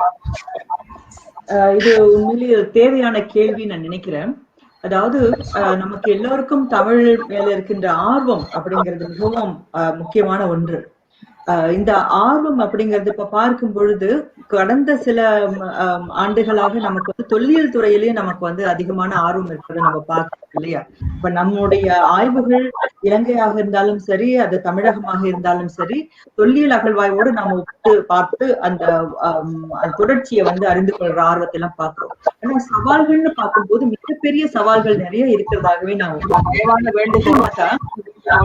இந்த வேளையிலே பேசுகின்றவர் தவிர அனைவரும் மைக்கை மியூட் பண்ணி வைத்துக் கொள்ளுங்கள். எக்கோ பண்ணுகின்றது. தயவு செய்து வேண்டுகோளை அனைவரும் மியூட் பண்ணி. ஆமா, மிகப்பெரிய சவால்களாக பல விஷயங்களை நான் பாக்குறேன். அதாவது இன்றைய கால சூழல்ல வந்து அவசரமான ஒரு சிந்தனை அப்படிங்கிற ஒரு சிந்தனைக்குள்ள பலரும் போய் விடுகின்ற சூழல் பார்க்கிறோம். உலகம் முழுவதும் தமிழர்கள் இருக்கின்றார்கள். தமிழ் கல்வியை 2 வகையாக பிரித்து பார்க்கணும்னு நான் நினைக்கிறேன். எப்படின்னாக்கா, ஒன்று அதிகமாக தமிழர்கள் நீண்ட காலமாக பூர்வீகமா நிலத்துல வாழ்ந்தவர்கள் என்று சொல்லக்கூடிய வகையில் தமிழ் இந்திய நிலப்பரப்பு மற்றும் இலங்கை நிலப்பரப்பு, இந்த 2 பகுதியில உள்ள தமிழ் கல்வி அப்படிங்கிற ஒன்று. அடுத்ததாக வந்து புலம்பெயர்ந்த நாடுகள், அதாவது நீண்ட காலமாக புலம்பெயர்ந்த நாடுகள் என்ற வகையில் மலேசியா, சிங்கப்பூர் என்ற நாடுகள். அது அண்மையில புலம்பெயர்ந்த இந்த கடந்த ஒரு 200-300 ஆண்டுகள் 400 ஆண்டுகள் என்று பார்க்கக்கூடிய வகையில் பல்வேறு தீவுகள், உலகில் இருக்கிற பல்வேறு தீவுகள், பிரெஞ்சு தீவுகள், கிழக்கிந்திய தீவுகள் மற்றும் கம்போடியா, லாவோஸ் இந்த மாதிரியான பகுதிகளோ அல்லது ஐரோப்பாவோ, பிறகு ஆஸ்திரேலியா கண்டம், பிறகு அமெரிக்கா என்று பார்த்தாலும் சரி. இப்ப இங்கே தமிழ் கல்வி என்பது எப்படி எடுத்து செல்லப்படுகின்றது என்பது நமக்கு முன்னாடி இருக்கின்ற ஒரு கேள்வியாக இருக்கிறது. தமிழ் மொழி பாடத்தை எந்த வகையில் மாணவர்களுக்கு, குழந்தைகளுக்கு கொண்டு சென்று சேர்க்கின்றோம் என்ற வகையில் பார்க்கும் பொழுது அங்கே நமக்கு ஒருங்கிணைக்கப்பட்ட பாடத்திட்டம் என்பது இல்லாமல் இருக்கின்ற ஒரு சூழலை நாம் பொதுவாக பார்க்கின்றோம். ஆக இந்த ஒருங்கிணைக்கப்பட்ட பாடம் இல்லை என்று சொல்லும் பொழுது அதில் பல்வேறு விதமான கேள்விகள் எழுந்து கொண்டே இருக்கின்றன, சர்ச்சைகள் எழுந்து கொண்டே இருக்கின்றன அந்த பாடங்களை சரியாக கொடுப்பது. அடுத்ததாக தமிழின் தொன்மையை நாம் சரியாக அடுத்த இளம் தலைமுறையினருக்கு கொண்டு சென்று சேர்க்கின்றோமா என்று கேட்கும் பொழுது அங்கே ஒரு பெரிய ஒரு இடைவெளி இருப்பதை நான் பார்க்கின்றேன். அது என்ன இடைவெளி என்றால், ஒரு இயல்பான ஒரு மன திருப்தி ஒன்று தமிழ் மக்களுக்கு அது இருக்கின்றது தமிழ் கல்வியை சேர்ப்பதில். அதாவது தமிழ் வளர்ச்சி எனும் பொழுது அவர்கள் பள்ளிக்கூடத்தில் படிக்கின்ற நூல்கள் மற்றும் சினிமா பாடல்கள் அவற்றின் மூலமாக அவர்கள் தமிழை படித்துக் கொள்வது, பண்பாடு என்பது சினிமாவின் வழியாக அல்லது கேளிக்கைகளின் வழியாக கற்றுக்கொள்வது என்ற சூழலிலே அடங்கி விடுகின்ற ஒரு சூழல் தான் பொதுவாக இந்த பல்வேறு புலம்பெயர்ந்த நாடுகள் எல்லாம் பார்க்கக்கூடிய சூழலாக இருக்கிறது. ஆக இந்த வகையில் இருக்கும் பொழுது அது தமிழ் மொழி கற்றல் கூட இல்லாமல் படிப்படியாக மறைந்து போகக்கூடிய சூழலை பார்க்கலாம். உதாரணமாக மலேசியாவை எடுத்துக்கொண்டால் மலாய் மொழி கலந்த தமிழ் மொழி பேச்சு என்ற வகையான தமிழ் மொழி வளர்ச்சியை நம்ம பார்க்கிறோம். அப்புறம் இப்ப இத்தாலி எடுத்துக்கொண்டால் இத்தாலி மொழி கலந்த தமிழ் மொழி, ஜெர்மானிய நாட்டில் எடுத்துக்கொண்டால் குழந்தைகள் பேசுவது ஜெர்மானிய மொழி கலந்த தமிழ் மொழி. இங்கிலாந்தில் எடுத்துக்கொண்டால் அவர்கள் தமிழ் படித்தாலும் அவர்களுக்குள் அவர்கள் பேசிக் கொள்ளும் பொழுது அது ஆங்கிலத்திலான ஒரு உரையாடல் என்ற வகையில் இருக்கின்றதை பார்க்கின்றோம். ஆக இது ஒரு சவாலாகவே நாம் பார்க்கின்றோம். ஆக இந்த சவாலை எப்படி மீட்பது என்று சொல்லும் பொழுதுதான் அந்த இடத்தில் வரலாற்று ஆர்வம், வரலாற்று அறிவு என்பது இதை பூர்த்தி செய்யக்கூடிய வகையில் இருக்கும் என்று தமிழ் மரபு அறக்கட்டளை நம்புவதால் பல்வேறு வரலாற்று நடவடிக்கைகளை இளம் தலைமுறையினர் கொண்டு சேர்க்கின்றோம். இது ஒரு சவால் என்ற வகையில் இதை பார்க்கின்றோம். அடுத்ததாக நமக்கு இருக்கின்ற அடுத்து ஒரு மிகப்பெரிய கேள்வியாக இருப்பது பற்பல அறிஞர்கள் உருவாக்கி கொண்டிருக்கின்ற ஆய்வு நூல்கள். அந்த ஆய்வு நூல்கள் எல்லாம் எந்த வகையில் இப்பொழுது தமிழ் மக்களால் வாசிக்கப்படுகின்றன என்பது, அதாவது புத்தகத்தை கையில் எடுத்து வாசிக்க வேண்டும் என்ற ஒரு எண்ணம், அந்த எண்ணத்தை எந்த அளவுக்கு நாம் இழந்து போயிருக்கின்றோம் என்ற ஒரு கேள்வியை நாம கேட்க வேண்டும். நமது வீட்டிலேயே ஒரு நூல்களை நம்மால் வைக்க முடிகின்றதா? ஒவ்வொரு நாளும் நாம் குழந்தைகளோடு எடுத்து வாசிக்க முடிகின்றதா? அந்த நூல்களை வாசித்து அதை பற்றி கலந்துரையாட முடிகின்றதா என்ற மாதிரியான கேள்வி. ஏன்னா நூல்களை வாசிக்க மொழி பாதுகாப்பு என்பதும் ஒன்று. அடுத்ததாக இன்னொரு சவால் என்னவென்றால் நான் பார்க்கும்பொழுது ஆவண பாதுகாப்பு என்பது. அதாவது பலருக்கு பொதுவாக மனதில் இருப்பது என்னவென்றால், இதுவரை நாம் தேடி எடுத்த ஓலைச்சுவடிகள் எல்லாம் அவையெல்லாம் ஆய்வு செய்யப்பட்டு அவை நூலாக்கம் செய்யப்பட்டு விட்டன என்ற வகையான ஒரு சிந்தனை ஒன்று இருக்கின்றது. ஆனால் உண்மையில் பார்க்கும்போது ஏராளமான ஓலைகள் என்றளவும் கூட நூல் வடிவம் பெறாமல் இருக்கின்றன. அது என்னுடைய நேரடி பார்வையிலேயே நான் இப்ப கோப்பன்ஹேகன்லயோ சரி, நெதர்லாந்துல, ஜெர்மனியில எல்லாம் நான் ஆவண பாதுகாப்பகங்கள் போகும்போது, பிரான்ஸ்லயும் சரி, நான் பார்த்திருக்கிறேன், நேராகவே பார்த்திருக்கேன். இந்த நூல்கள் எல்லாம் இன்னும் பதிப்பிக்கப்படவில்லை.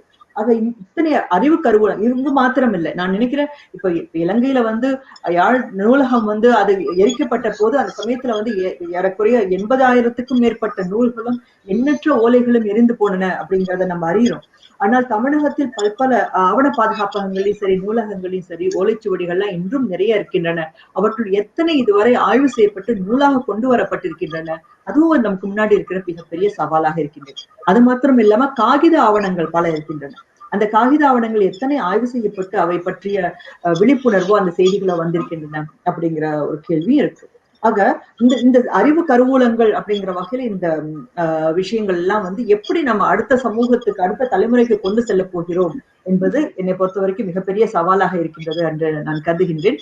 அதை இப்போது தொழில்நுட்பத்தை பயன்படுத்தி நிச்சயமாக நம்மால் பல வழிகளில் இதை சாத்தியப்படுத்த முடியும். அதை பற்றியும் நாம் கலந்துரையாடலாம். ஏனைய அறிஞர்களும் தங்கள் கருத்துக்களை இது பற்றி பகிரலாம் என்று நினைக்கிறேன். இந்த வேளையிலே நம்மோடு இணைந்திருக்கின்ற பேராசிரியர் அருணாசலம் சண்முகதாஸ் அவர்கள் ஜப்பானிலே அவரும் அவர்களுடைய உதவியாளர் தமிழ் ஆராய்ச்சியிலே தமிழுக்கு பங்கெடுத்திருக்கிறார்கள்.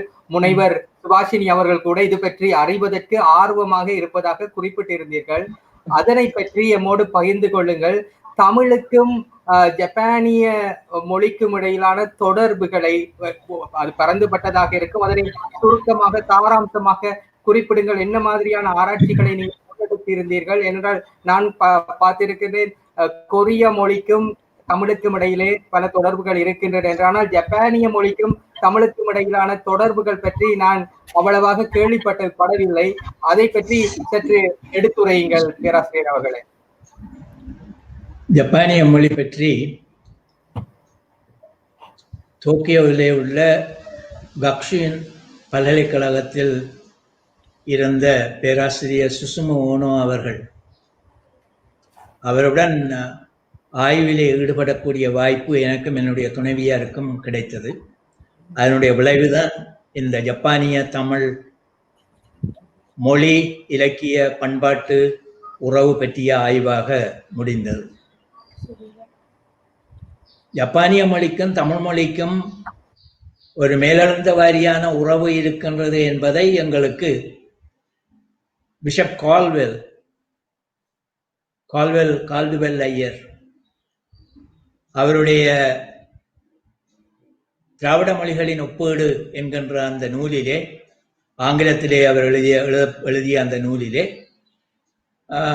பின்னுக்கு உலகத்திலே உள்ள பல மொழிகளுக்கும் தமிழ் மொழிக்கும் தொடர்பு உண்டு என்பதை காட்டுவதற்கு ஒரு குறிப்பிட்ட சொற்கள் கொடுத்திருக்கிறேன். அது அந்த மொழியை பொறுத்தது. ஜப்பானிய மொழிக்கு கொடுத்திருக்கிறார், கொரிய மொழிக்கு கொடுத்திருக்கிறார், ஆஸ்ட்ரோனேஷியன் மொழிக்கு கொடுத்திருக்கின்றார். இப்படி பல மொழிகளுக்கு செமெட்டிக் மொழிகள் இவையெல்லாம் பின்னாலே கொடுக்கப்பட்டிருக்கின்ற. அதிலே நாங்கள் அந்த ஜப்பானிய மொழியிலே எங்களுக்கு ஈடுபாடு இருந்தபடியால் அந்த சொற்களை எடுத்து பார்த்தோம். அவர் கொடுத்த சொற்கள், அன்று கொடுத்த அந்த சொற்கள் தமிழ் மொழியோடு தொடர்புள்ள சொற்களாக ஜப்பானிய தமிழ் மொழி உறவை ஓரளவு காட்டக்கூடிய மொழிகளாக இருந்தன. ஆனால் அது மேலிருந்த வாரியான ஒரு சான்று, அதை நாங்கள் பெரிய சான்றாக எடுக்க முடியாது. ஜப்பானுக்கு சென்ற பொழுது அங்கே இருந்து நாங்கள் ஆய்வு செய்த பொழுது என்னோட துணைவியார் ஜப்பானிய மொழியை கற்று ஜப்பானிய மொழியிலே அவர்களுடைய செவ்வியல் இலக்கியம் என்று சொல்லப்படக்கூடிய, ஜப்பானிய மொழி ஒரு செவ்வியல் மொழி அல்ல, ஒரு கிளாசிக்கல் லாங்குவேஜ் அல்ல, ஆனால் அவர்களுடைய ஒரு முக்கியமான இலக்கிய தொகுதி மன்யோஷு என்று சொல்லப்படுகின்ற அந்த இலக்கிய தொகுதியை மேலத்தையத்தவர்கள் எல்லாம் கிளாசிக்கல் லிட்ரேச்சர் என்று தான் சொல்லுவார்கள் அதை. ஏனென்றால் கிளாசிக்கல் ஒரு இலக்கியத்தோடு அதை சேர்க்கலாம். அத்தகைய அந்த இலக்கியத்தை படிப்பதற்காக என்னுடைய துணைவியார் இந்த ஜப்பானிய மொழியை கற்று அந்த இலக்கியத்தை படிப்பதற்கு என்று ஒரு தனியான எழுத்து முறையும் மொழி அமைப்பும் இருக்குது. அதையும் கற்க வேண்டும். கற்றாதான் அந்த இலக்கியத்தை படிக்கலாம். அப்படி படித்து அதனாலே ஒரு வாய்ப்பு ஏற்பட்டது. எங்களுக்கு நன்மையை விட பேராசிரியர் சுசுமு ஓனோவுக்குத்தான் கூடிய நன்மையாக இருந்தது. ஏனென்றால் அவர் தமிழ் கொஞ்சம் சிறிது காலம் மெட்ராஸ் சென்னையிலே சென்றிருந்து பேராசிரியர் பொன் கோதண்டராமனிடம் அவர் தமிழ் கற்றவர், திருக்குறளை அவரிடம் படித்தவர்.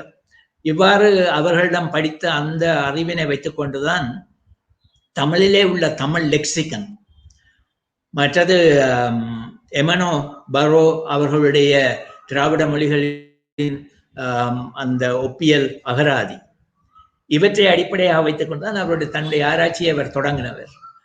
தொடக்கத்திலே ஆஸ்திரேலியா அந்த ஆஸ்ட்ரோனேஷியன் மொழிகளோடு ஒப்பிட்டு பார்த்தார். அது ஒப்பீடு சரிவரவில்லை. கொரிய மொழியுடன் ஒப்பிட்டு பார்த்தார், அதுவும் சரிவரவில்லை. அங்கே ஜப்பானிலேயே ஒரு மொழி ஒரு சாரர் ஒரு மொழி அங்கே பேசிக் கொண்டிருந்தார்கள். அந்த மொழிக்கும் ஜப்பானிய மொழிக்கும் தாங்கள் பேசுகிற மொழிக்கும் ஏதாவது தொடர்பு இருக்கொண்டு பார்த்தால் அதுவும் வரவில்லை. இந்த வேளையிலே தான் இந்திய தூதரகத்திடம் அவர் தொடர்பு கொண்டு பேராசிரியர் பொற்கோவினுடைய முகவரியை எடுத்துக்கொண்டு சென்னைக்கு சென்று, அதன் பின்னர் அமெரிக்காவுக்கு சென்று ப்ரொஃபசர் எமனோ பின்னர் பாரோ இவர்களிடம் எல்லாம் அவர் பேசி இந்த ஆய்வில் இறங்கிய பொழுதுதான் நாங்கள் இருவரும் அங்கே போய் சேர்ந்தோம். எனக்கு ஒரு ஜப்பான் ஃபவுண்டேஷன் ஒரு சீனியர் ரிசர்ச் ஃபெலோஷிப் கிடைத்தது. என்னுடைய துணைவியார் அவர் தன்னுடைய முதுமானி பட்டம் முடித்தவர் காரணத்தினாலே அவரும் என்னோட வந்தார். என்றால் ஏதாவது ஆய்வு செய்வதென்றால் எனக்கு உதவியாக இருக்கும் என்று. அப்படி வந்த பொழுதுதான் பேராசிரியர் சுசுமு ஓனோ தன்னோடு சேர்ந்து இந்த ஆய்வினை ஈடுபடுவதற்கு, அப்படி ஈடுபட்ட பொழுதுதான் அவருக்கு ஒரு வாய்ப்பு இருந்தது. ஏனென்றால் சங்க இலக்கியங்களையும் மன்யோஷு பாடல்களையும் ஒப்பிடுகின்ற பொழுது என்னுடைய துணைவியார் சங்க இலக்கியங்களை ஜப்பானிய மொழியிலே மொழிபெயர்த்து கொடுக்கிறார். மன்யோஷு அவர் மொழிபெயர்த்து, எனக்கு 2 பேரும் மொழிபெயர்த்து தருவார்கள் என்றால் நான் ஜப்பானிய மொழி படிக்கவில்லை. அப்படி படித்த பொழுது முதலிலே பேராசிரியர் சுஸ்மோகனும் ஒலி அடிப்படையிலே இதில் ஒற்றுமை இருக்கின்றது என்று சொல்லி ஒரு ஏறக்குறைய ஒரு 350க்கு மேற்பட்ட சொற்களை எடுத்து ஆராய்ந்து மதுரையில் நடைபெற்ற 5வது உலகத் தமிழராட்சி மாநாட்டிலே ஒரு கட்டுரை படித்தவர். அப்பொழுதுதான் நானும் என்னுடைய துணைவியாரும் அவரை கண்டோம். அவர் அந்த கட்டுரை படிக்கின்ற பொழுதுதான் எங்களுக்கு அருகிலே பேராசிரியர் கைலாசபதி இருந்தவர். கைலாசபதி உடனே சொன்னார், மனோன்மணி, என்னுடைய துணைவியாருடைய பெயர் மனோன்மணி, இந்த கிழவன் என்று தான் சொன்னார். அவர் கொஞ்சம் வயது சென்றவர். இந்த கிழவன் என்ன சொல்லுது, ஜப்பானிய மொழிக்கும் தமிழ் மொழிக்கும் தொடர்பு இருக்காம் என்று ஒருக்கா போய் அதை ஆராய்ந்தால் என்ன. அது அவர் சொன்ன நல்ல வார்த்தையாகவும் எனக்கு திடீரென்று அந்த ஸ்காலர்ஷிப் அந்த ரிசர்ச் ஃபெலோஷிப் கிடைத்தது. அது நாங்கள் இருவரும் ஜப்பானிலே போயிருப்பதற்குரிய எல்லா வசதிகளையும் செய்து தரக்கூடிய ஃபெலோஷிப் என்றபடியால் இருவரும் போனோம். அவர் ஜப்பானிய மொழியை கற்றபடியால் அவர் முழு நேரமாக இருந்து அந்த ஆய்வினை செய்யக்கூடியதாக. முதலிலே ஒலி பார்த்தோம். அந்த ஒலியை பார்த்து அந்த ஒலிக்கும் சொற்களையும் எடுத்து பார்த்த பொழுது அந்த ஒலிக்கும் சொற்களுக்கும் உள்ள தொடர்பு மிக பெருந்தொகையான சொற்களை எடுத்து ஆராயக்கூடிய வாய்ப்பு இருந்தது. அடுத்த கட்டத்திலே இந்த சொற்களுக்கும் பண்பாட்டுக்கும் தொடர்பு இருக்கின்றதா. இப்ப பண்பாடு என்று வந்த உடனே பேராசிரியர் சுஸ்மோகனும் அவற்றை பல்வேறு வகையிலே பாகுபாடு செய்து அடுப்படியிலே உள்ள பொருட்கள், நம்முடைய உடலினுடைய பகுதிகள், கால மாற்றங்கள், மிக குறிப்பாக விவசாயம், தொழில் அடிப்படையில் விவசாயம், இவற்றையெல்லாம் எடுத்து பார்க்கின்ற பொழுது அவர்களுடைய ஜப்பானியருக்கும் எங்களுக்கும் இடையே பல பண்பாட்டு தொடர்பு கூட இருக்கின்றது. பல்வேறு விடயங்கள், அவை பற்றி இங்கே நான் விரிவாக சொல்லவில்லை. ஆகவே இந்த அடிப்படையில, பண்பாட்டு அடிப்படையில பார்த்து கொண்டிருக்கின்ற பொழுது பேராசிரியர் பொட்கோ அவர்கள் எங்களுடன் இந்த ஆய்வு குழுவிலே அவரும் வந்து சேர்ந்து கொண்டார். ஆனால் எங்களுக்கு முதல் பொட்கோவோடு பேராசிரியர் சுஸ்மோகனுவுக்கு தொடர்பு இருந்தது. அவர்கள் இருவரும் இது பற்றி பேசிக் கொண்டிருந்தார்கள். அதை நான் இங்கே குறிப்பிட வேண்டும். அப்ப நாங்கள் பேசுகின்ற பொழுது ஒரு கட்டத்திலே ஒரு விடயம் வந்தது, இலக்கியங்களுக்கு இடையிலே தொடர்பு இருக்கின்றதா. ஆனால் நாங்கள் கொடுத்த இந்த சொற்கள், ஒலிகள், இவற்றுக்குள்ள சான்றுகள் எல்லாம் சங்க இலக்கியங்களிலிருந்தும் மன்யோஷு இலக்கியத்திலிருந்து தான் வந்தன. இலக்கிய தொடர்பு இருக்குது. ஆனால் அவற்றை வெளிப்படுத்தி அந்த இலக்கிய தொடர்பு இருக்கின்ற பொழுது, அதை பற்றி ஆராய்ந்து கொண்டிருக்கின்ற பொழுதுதான் பொட்கோ அவர்கள் ஒரு நாள் சொன்னார், இந்த இலக்கியங்களிலே கையாளப்பட்ட பாக்களுக்கு தொடர்பு இருக்கின்றதா, பா வடிவங்கள், அவை எழுதப்படுகின்ற பா வடிவங்கள், அதை ஆராய்ந்து பார்த்து கொண்ட பொழுதுதான் எங்களுக்கு மிகுந்த வியப்பாக இருந்தது. என்னவென்றால், இந்த மன்யோஷி இலக்கியத்திலே கையாளப்பட்ட பா வடிவம், அந்த பா வடிவமும் நம்முடைய சங்க இலக்கியங்கள் என்று சொல்ல முடியாது, அதுக்கு பின்னர் வந்த இலக்கியத்தில், ஏண்டா மன்யோஷியினுடைய காலம் 8ஆம் நூற்றாண்டு கிபி. ஆனால் அதை அவர்கள் ஒரு தங்களுடைய பண்டைய இலக்கியம் என்றுதான் சொல்லுவார்கள் ஜப்பானியர். 14 கணக்கு நூல்களிலே உள்ள வெண்பா வடிவங்கள், அந்த வெண்பா வடிவங்கள் பல இந்த பாடல்களுடைய வடிவத்தோடு ஒத்து போகின்றன. அது விவரமாக இங்கே சொல்ல முடியாத காரியத்தால் நான் சொல்லிக் கொண்டு போகின்றேன். அவ்வாறு அந்த ஒற்றுமைப்பாட்டை நாங்கள் பார்த்து கொண்டிருக்கின்ற பொழுதுதான் எங்களுக்கு அகழ் ஆய்வு தொடர்பாக தொல்லியல் தொடர்புகள் இருக்கின்றனவா என்பது பற்றி அங்கே உள்ள ஜப்பானிய புவியியல் பேராசிரியர்கள், அகழ்வாய்வு பேராசிரியர்கள் அவர்கள் எதை பற்றி சொன்னார்கள். அந்த கட்டத்திலே பேராசிரியர் ராஜன், பேராசிரியர் குருராஜராவ் மைசூர் பல்கலைக்கழகத்திலிருந்து, பேராசிரியர் டாக்டர் உங்களுடைய நாட்டை சேர்ந்தவர் ரகுபதி, டாக்டர் ரகுபதி, இவர்கள் அங்கே வந்தார்கள், டோக்கியோக்கு வந்தார்கள். அப்பொழுது நாங்கள் அங்கே இருந்தோம். அவர்கள் அங்கே உள்ள நரா, ஒசாக்கா இப்படியான இடங்களிலே போய் ஆய்வு செய்த பொழுது தமிழ்நாட்டிலே ஆதிச்சநல்லூர், கடலூர், சானூர் போன்ற இடங்களிலே கிடைத்த அந்த தாளிகள்,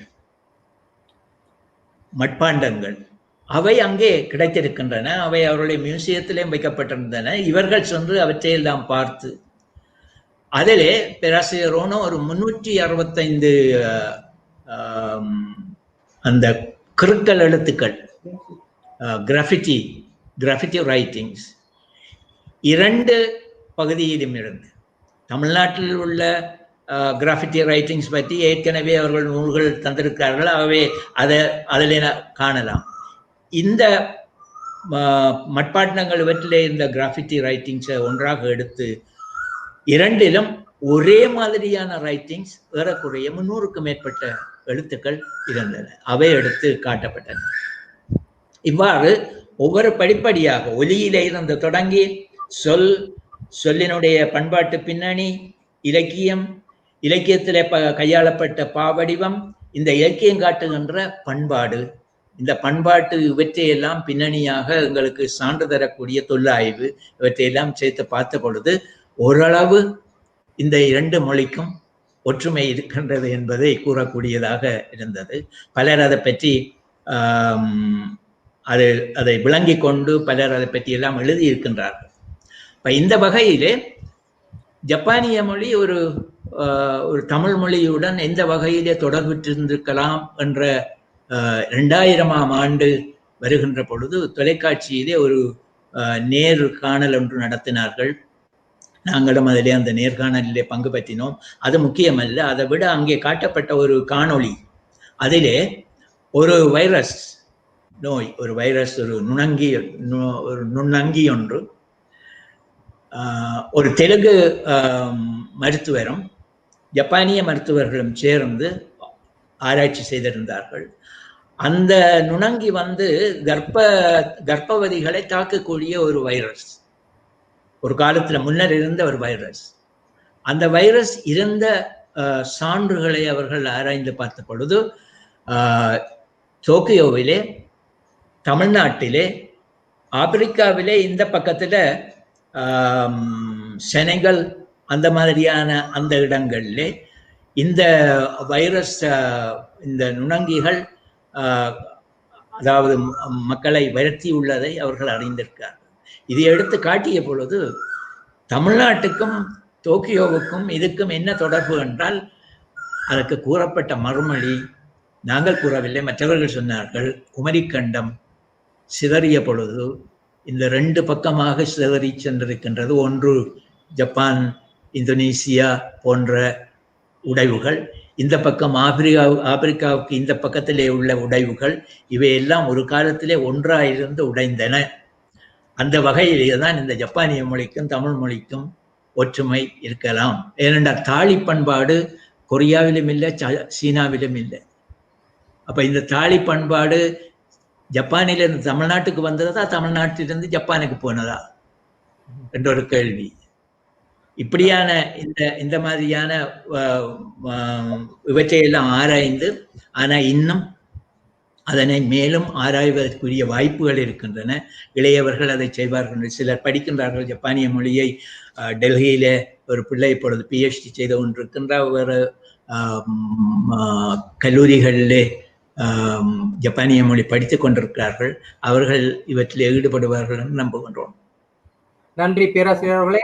கௌதம் சன்னா அவர்கள் இலக்கியவாதி, ஆய்வாளர் நம்மோடு இணைந்திருக்கிறார் என்று நினைக்கிறேன். கௌதம் சன்னா அவர்களே, நீங்கள் இணைந்திருக்கின்றீர்களா? உங்களுடைய படம் விளங்குகின்றது. உங்களுடைய கௌதம் சன்னா அவர்களே, ஆமாம், உங்களுடைய மைக் ஒலி வாங்கியை.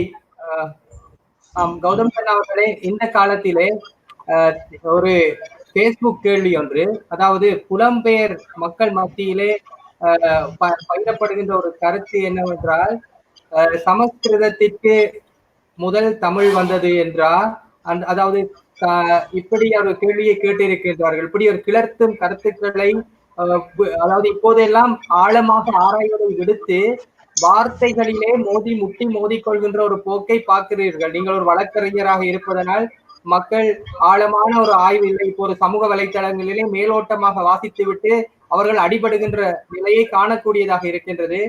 இப்படி ஒரு மொழிக்கு சவால் ஏற்படுத்துகின்ற கருத்துக்களை எப்படி பார்க்கின்றீர்கள்? இவை தொடர்பிலே நாங்கள் எவ்வாறு விழிப்புணர்வோடு இருக்க வேண்டும்?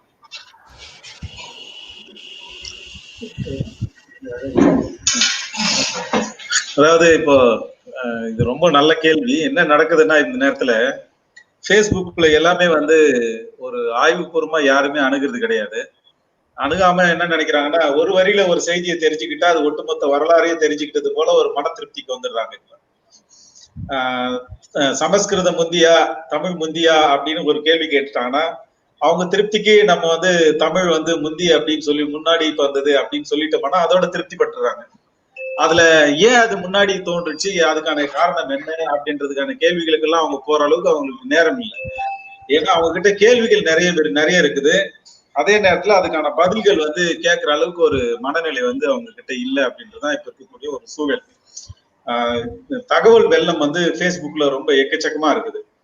குறைந்த தகவல்களே எல்லாம் கிடையாது. ஏறக்குறைய மில்லியன் கணக்குல வந்து தகவல்கள் வந்து இணையத்துல வந்து கொட்டி கிடக்கிறதால எந்த தகவலை தேர்ந்தெடுக்கிறது, எந்த தகவலை விடுவது என்பதுன்னு ஒரு தயக்கம் கூட சொல்ல முடியாது. ஒரு தேடல் என்பது Facebook உள்ளிட்ட இணையதளங்களில் வசிக்கக்கூடியவர்களுக்கு இல்லை என்பதுதான் நமக்கு இருக்கக்கூடிய ஒரு மிகப்பெரிய ஒரு சோகமாக இருக்கிறது.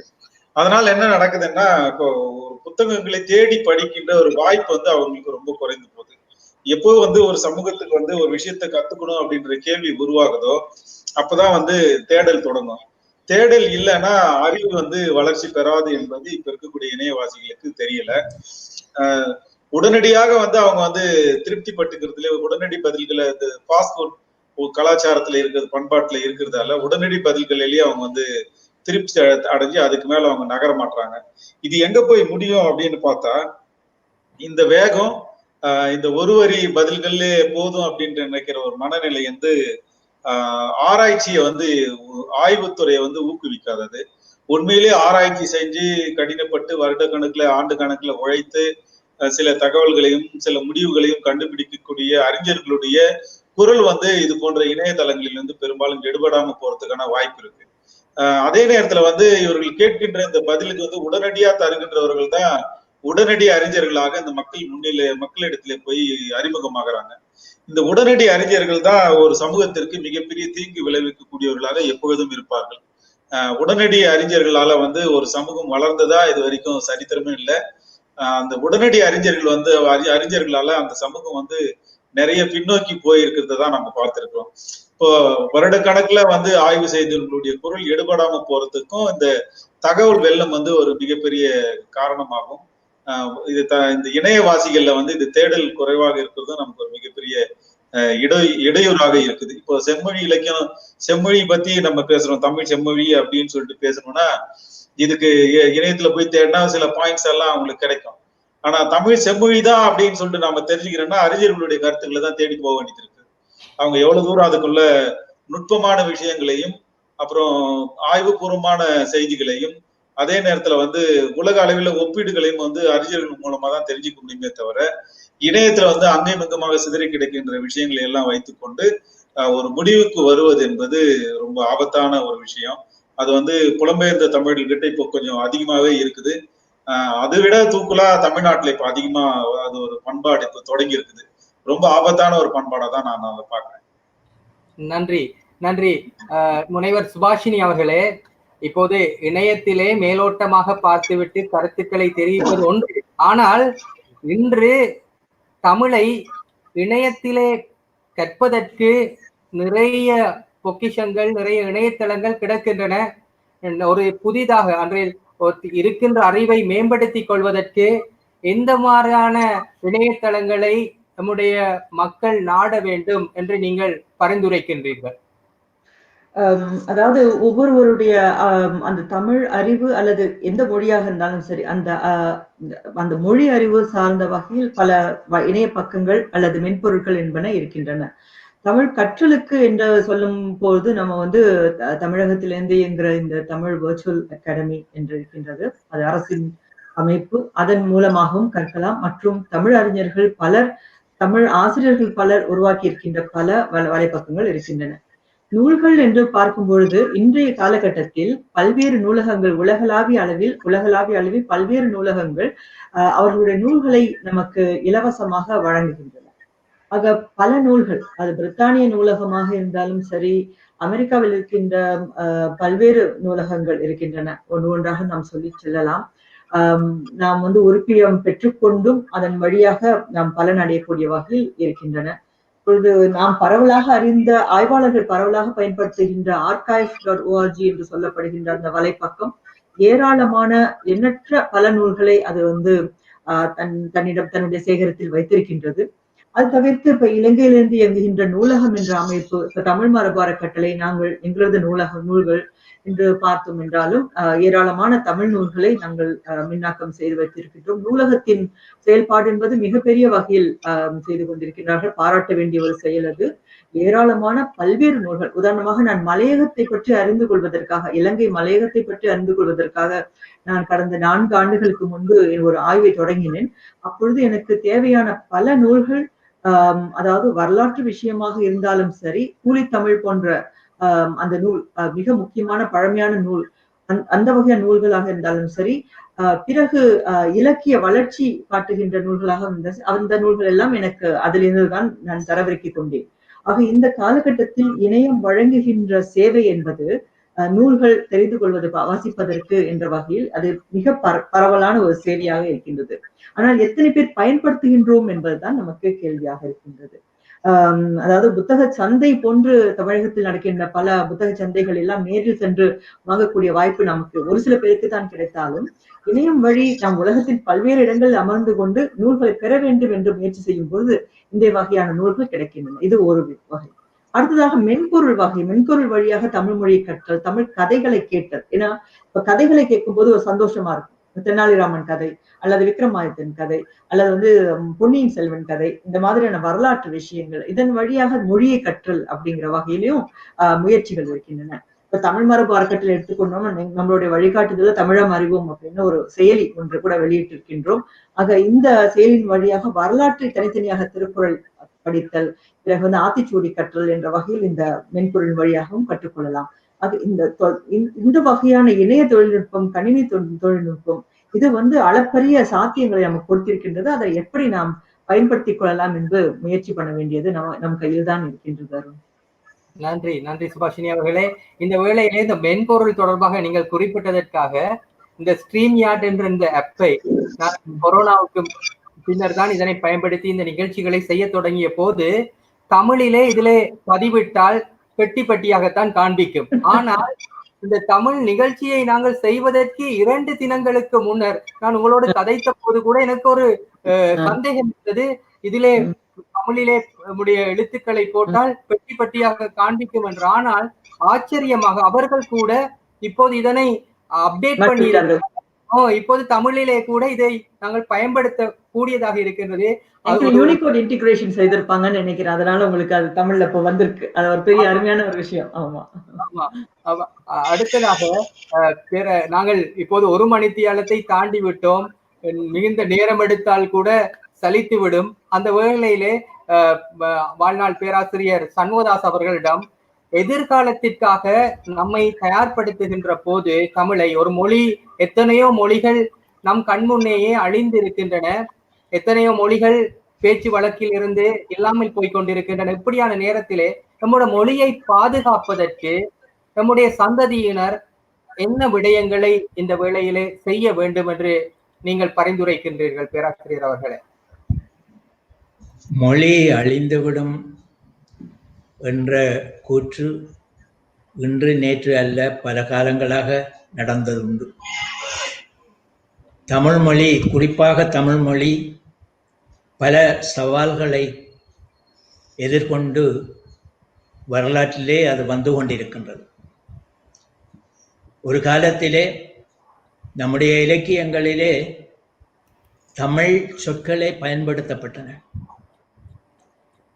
பின்னர் நாமே பல வடமொழி சொற்களை கடன் வாங்கினோம். அது வட சொற்களாகவும் சில திசை சொற்களாகவும் வந்து சேர்ந்தன. இந்த வேளைகளிலே தமிழ் சொற்களை நீக்கி சமஸ்கிருத சொற்களையே தனிய பயன்படுத்த வேண்டும், கூடும், பயன்படுத்தலாம் என்று பலருடைய முயற்சிகள் நடைபெற்றன. இதுக்கு நல்ல உதாரணம் நான் எடுத்துக்காட்டு ஒன்று அடிக்கடி என் மாணவர்களுக்கு எடுத்து காட்டுவது உண்டு. என்னவென்றால், தமிழ் லெக்சிகன அல்லது ஒரு பேரகரதியை எடுத்து தமிழ் மொழியிலே மலைக்கு எத்தனை சொற்கள் இருக்கின்றன என்று எடுத்து பாருங்க. மலைக்கு ஏறக்கூடிய 58 சொற்கள் இருக்கின்றன. அந்த 58 சொற்களிலும் 27 சொற்கள் தமிழ் சொற்கள், 21 சொற்கள் வட சொற்கள். இந்த 27 சொற்களுக்கு சான்று சங்க இலக்கியங்களிலே இருக்கு. சங்க இலக்கியங்களிலே மலைக்கு பெருந்தொகையான சொற்கள் இருக்கு. ஆனால் இடையிலே எங்களுக்கு கம்பன் எத்தனையோ சொற்களை கடன் வாங்கினான், ஏனைய புலவர்கள் கடன் வாங்கினார்கள். ஆனால் ஒன்று கம்பனிலே சிறப்பு என்ன என்றால், கடன் வாங்குற சொல்லை தமிழாக்கி அதை செய்வான். அது ஒரு நல்ல, அதை தமிழ் ஒலியாக்கி அதை பயன்படுத்தி கொள்வான். அப்படி இருந்தாலும் அது ஒரு புறச்சொல் என்றார். லெக்சிகன்ல போய் அல்லது இந்தோ யூரோப்பியன் டிக்ஷனரிக்கு போய் பார்த்தால் அது ஒரு புறச்சொல் என்பதை நாங்கள் கண்டுகொள்ளலாம். அப்ப இந்த வகையில இந்த ஒரு காலகட்டத்தில இந்த 27 சொற்களையும் தட்டி வெட்டி 21 சொற்கள் தான் மலைக்கு என்று சொல்லக்கூடிய ஒரு வாய்ப்பும் சில பல வந்திருக்கலாம். அப்ப அந்த மாதிரியான முயற்சிகள், வேறு முயற்சிகள் நடைபெற்றுக் கொண்டிருக்கின்ற பொழுதெல்லாம் இந்த தமிழ் முகம் கொடுத்து முன் வந்தது. காரணம் என்னவென்றால், ஏற்கனவே சொன்னது போல அது ஒரு செம்மொழி. அந்த செம்மொழிக்குரிய குணத்திலே ஒன்று என்னவென்றால், தனியாக இயங்குகின்ற ஒரு தன்மை. அது தனியாக இயங்கக்கூடியது. சுவாமி விபுலானந்தர் சென்னையிலே கலைச்சொற்கள் அமைப்பதற்கு அவர்கள் ஒரு குழு நியமித்திருந்தார்கள். அப்பொழுது இவர் அண்ணாமலை பல்கலைக்கழகத்திலே பேராசிரியராக இருந்த காரணத்தினால அந்த குழுவுக்கு தலைவராக நியமித்தார்கள். அப்பொழுது அவர் ஆற்றிய அந்த தலைமை உரை, அவர் சொன்னார், புதிய சொற்கள் நாங்கள் அறிவியலுக்கு ஆக்க வேண்டியது அவசியம். அது எல்லாரும் ஏற்றுக்கொள்ளும். புதிய சொற்கள், நாங்கள் எத்தனையோ சொற்களை கடன் வாங்கி இருக்கின்றோம். ஏனென்றால் அது கலை சொற்களாக, அவற்றை அறிவியல் கற்பதற்காக நாங்கள் கடன் வாங்கி இருக்கின்றோம், புதிய சொற்களை ஆக்கி இருக்கின்றோம். அந்த புதிய சொற்களை ஆக்குவதற்கு அவர் சொன்னார், சங்க இலக்கியத்திலே உள்ள ஒரு பாடலை எடுத்து காட்டி, அதிலே உள்ள சில சொற்களை எடுத்து காட்டி, அந்த சொற்களை இப்பொழுதும் கூட நாங்கள் நவீன விடயங்களுக்கு பயன்படுத்தலாம் என்று எடுத்து காட்டிய பொழுது அங்கே உள்ள அறிஞர்கள் அதை ஏற்றுக்கொண்டார்கள். பின்னர் அந்த கலை சொற்கள் ஆக்கத்துக்கு அது மிகவும் பயன்படுத்தப்பட்டு கொண்டு இருந்தது. அப்ப அந்த வகையிலே நம்முடைய மொழி ஒரு வளமுள்ள மொழி. எப்படி சட்டத்துக்கு, மருத்துவத்துக்கு ஆங்கிலத்திலே ஒரு சொல்லை அமைப்பதற்கு கிரேக்க மொழியினுடைய அடிச்சொல் அல்லது லத்தீன் மொழியினுடைய அடிச்சொல்லைத்தான் தேடி செல்வார்கள் வெள்ளையர்கள். அப்படித்தான் அவர்கள் பெற்றார்கள். பொட்டானிக்கல் நேம்ஸோ அல்லது ஜுவாலஜிக்கல் டேர்ம்ஸோ அல்லது பிசிக்ஸோ கெமிஸ்ட்ரியோ அல்லது மருத்துவத்துக்கோ அவர்கள் கையாளுகின்ற அந்த மருத்துவ சொற்கள் எல்லாம் அடிச்சொற்கள் கிரேக்க மொழியிலும் லத்தீன் மொழியிலும் இருந்தது. இப்ப எங்களுடைய மொழியிலே நாங்கள் இந்த துறைகளை கற்பிக்க முடியும், கற்பிக்கலாம் என்ற ஒரு நிலை வருகின்ற பொழுது எங்களுக்கு அந்த தமிழ் சொற்கள் தேவைப்படும். அப்படியான சொற்களை ஆக்குவதற்கு நம்முடைய பண்டைய இலக்கியங்களிலே நிறைய சொற்கள் இருக்கின்றன. அந்த சொற்கள்ல இருந்து ஆக்கிக் கொள்ளலாம். இப்ப அந்த வகையிலே நம்முடைய இந்த பண்டைய இலக்கியங்கள், பண்டைய மொழி, அது ஒரு செம்மொழி என்பதை நம்முடைய இளைய தலைமுறையினருக்கு கடத்த வேண்டியது எங்களுடைய பொறுப்பு. உங்களுக்கு எனக்கு துணைவியாருக்கும் ஒரு அனுபவம் இருக்கின்றது. சுவிட்சர்லாந்திலும், ஜெர்மனியிலும், டென்மார்க்கிலும், நோர்வேயிலும் நாங்கள் அங்கே உள்ள ஆசிரியர்களுக்கு ஒவ்வொரு ஆண்டும் பெரும்பாலும் அவர்களுக்கு பயிற்சி கொடுப்பதற்கு நாங்கள் செல்வதுண்டு. சுவிட்சர்லாந்தில் அவர்களுடைய பாடநூலையே நாங்கள் ஆக்கி கொடுத்திருக்கின்றோம்.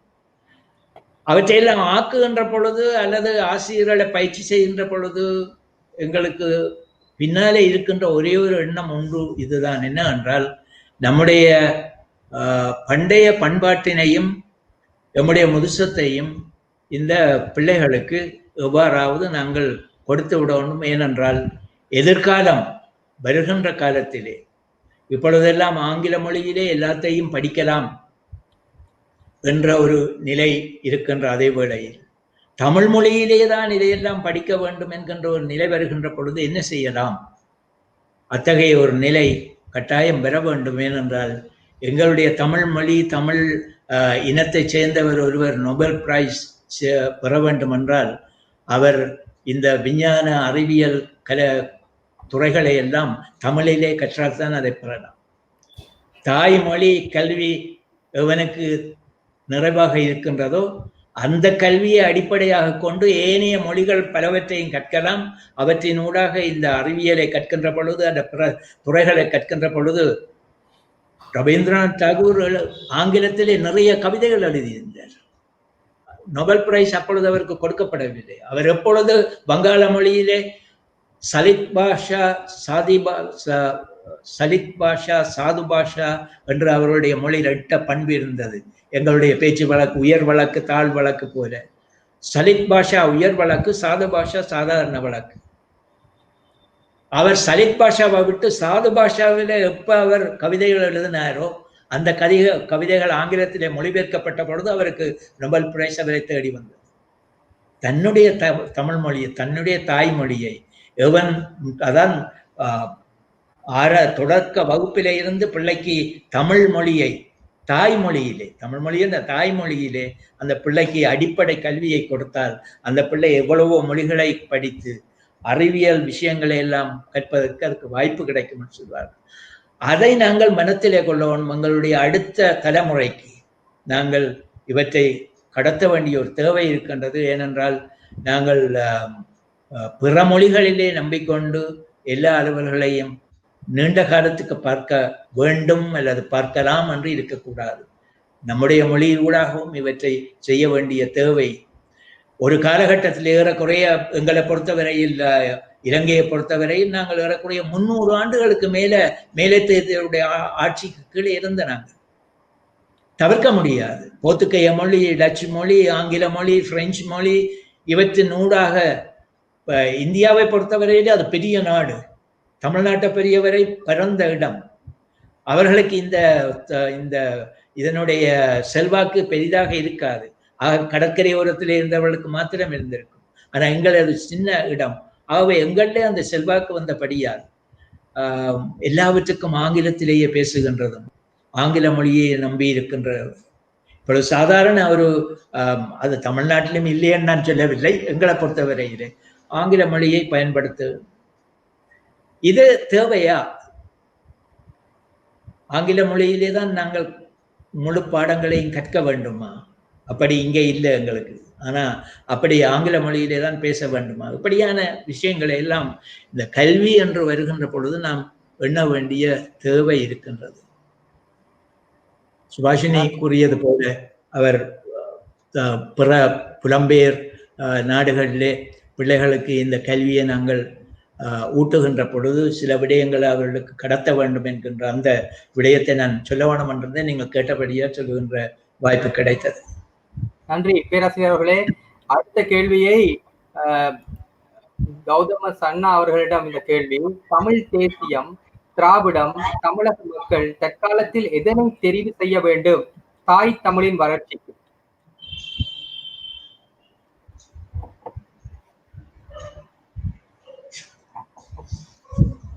உங்களோட மைக் மியூட் பண்ணப்பட்டிருக்கு கௌதம சன்னா அவர்களே.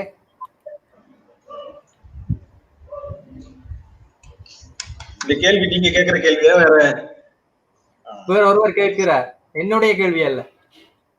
ரைட். இப்ப தமிழ் தேசியத்துக்கும் திராவிடத்துக்கும் பெரிய வித்தியாசம் ஒண்ணும் இல்ல. தமிழ்நாட்டை பொறுத்தவரையில கோரிக்கையில வந்துதான் சில வித்தியாசங்கள் இருக்குது. ஆனா வெளிப்படையா தமிழ் தேசியம் பேசுறவங்க தமிழ் தேசியத்துக்கான கோரிக்கைகளை வெளிப்படையா வைக்க முடியாத ஒரு சூழல் இந்திய அரசமைப்புக்குள்ள இருக்கிறதால அவங்களாலையும் அதை வெளிப்படையா பேச முடியாது. ரெண்டுத்துல எது தேர்வு செய்யணும் அப்படின்றது தனிப்பட்ட விருப்பமா தான் இப்போதைக்கு மாறி இருக்குது.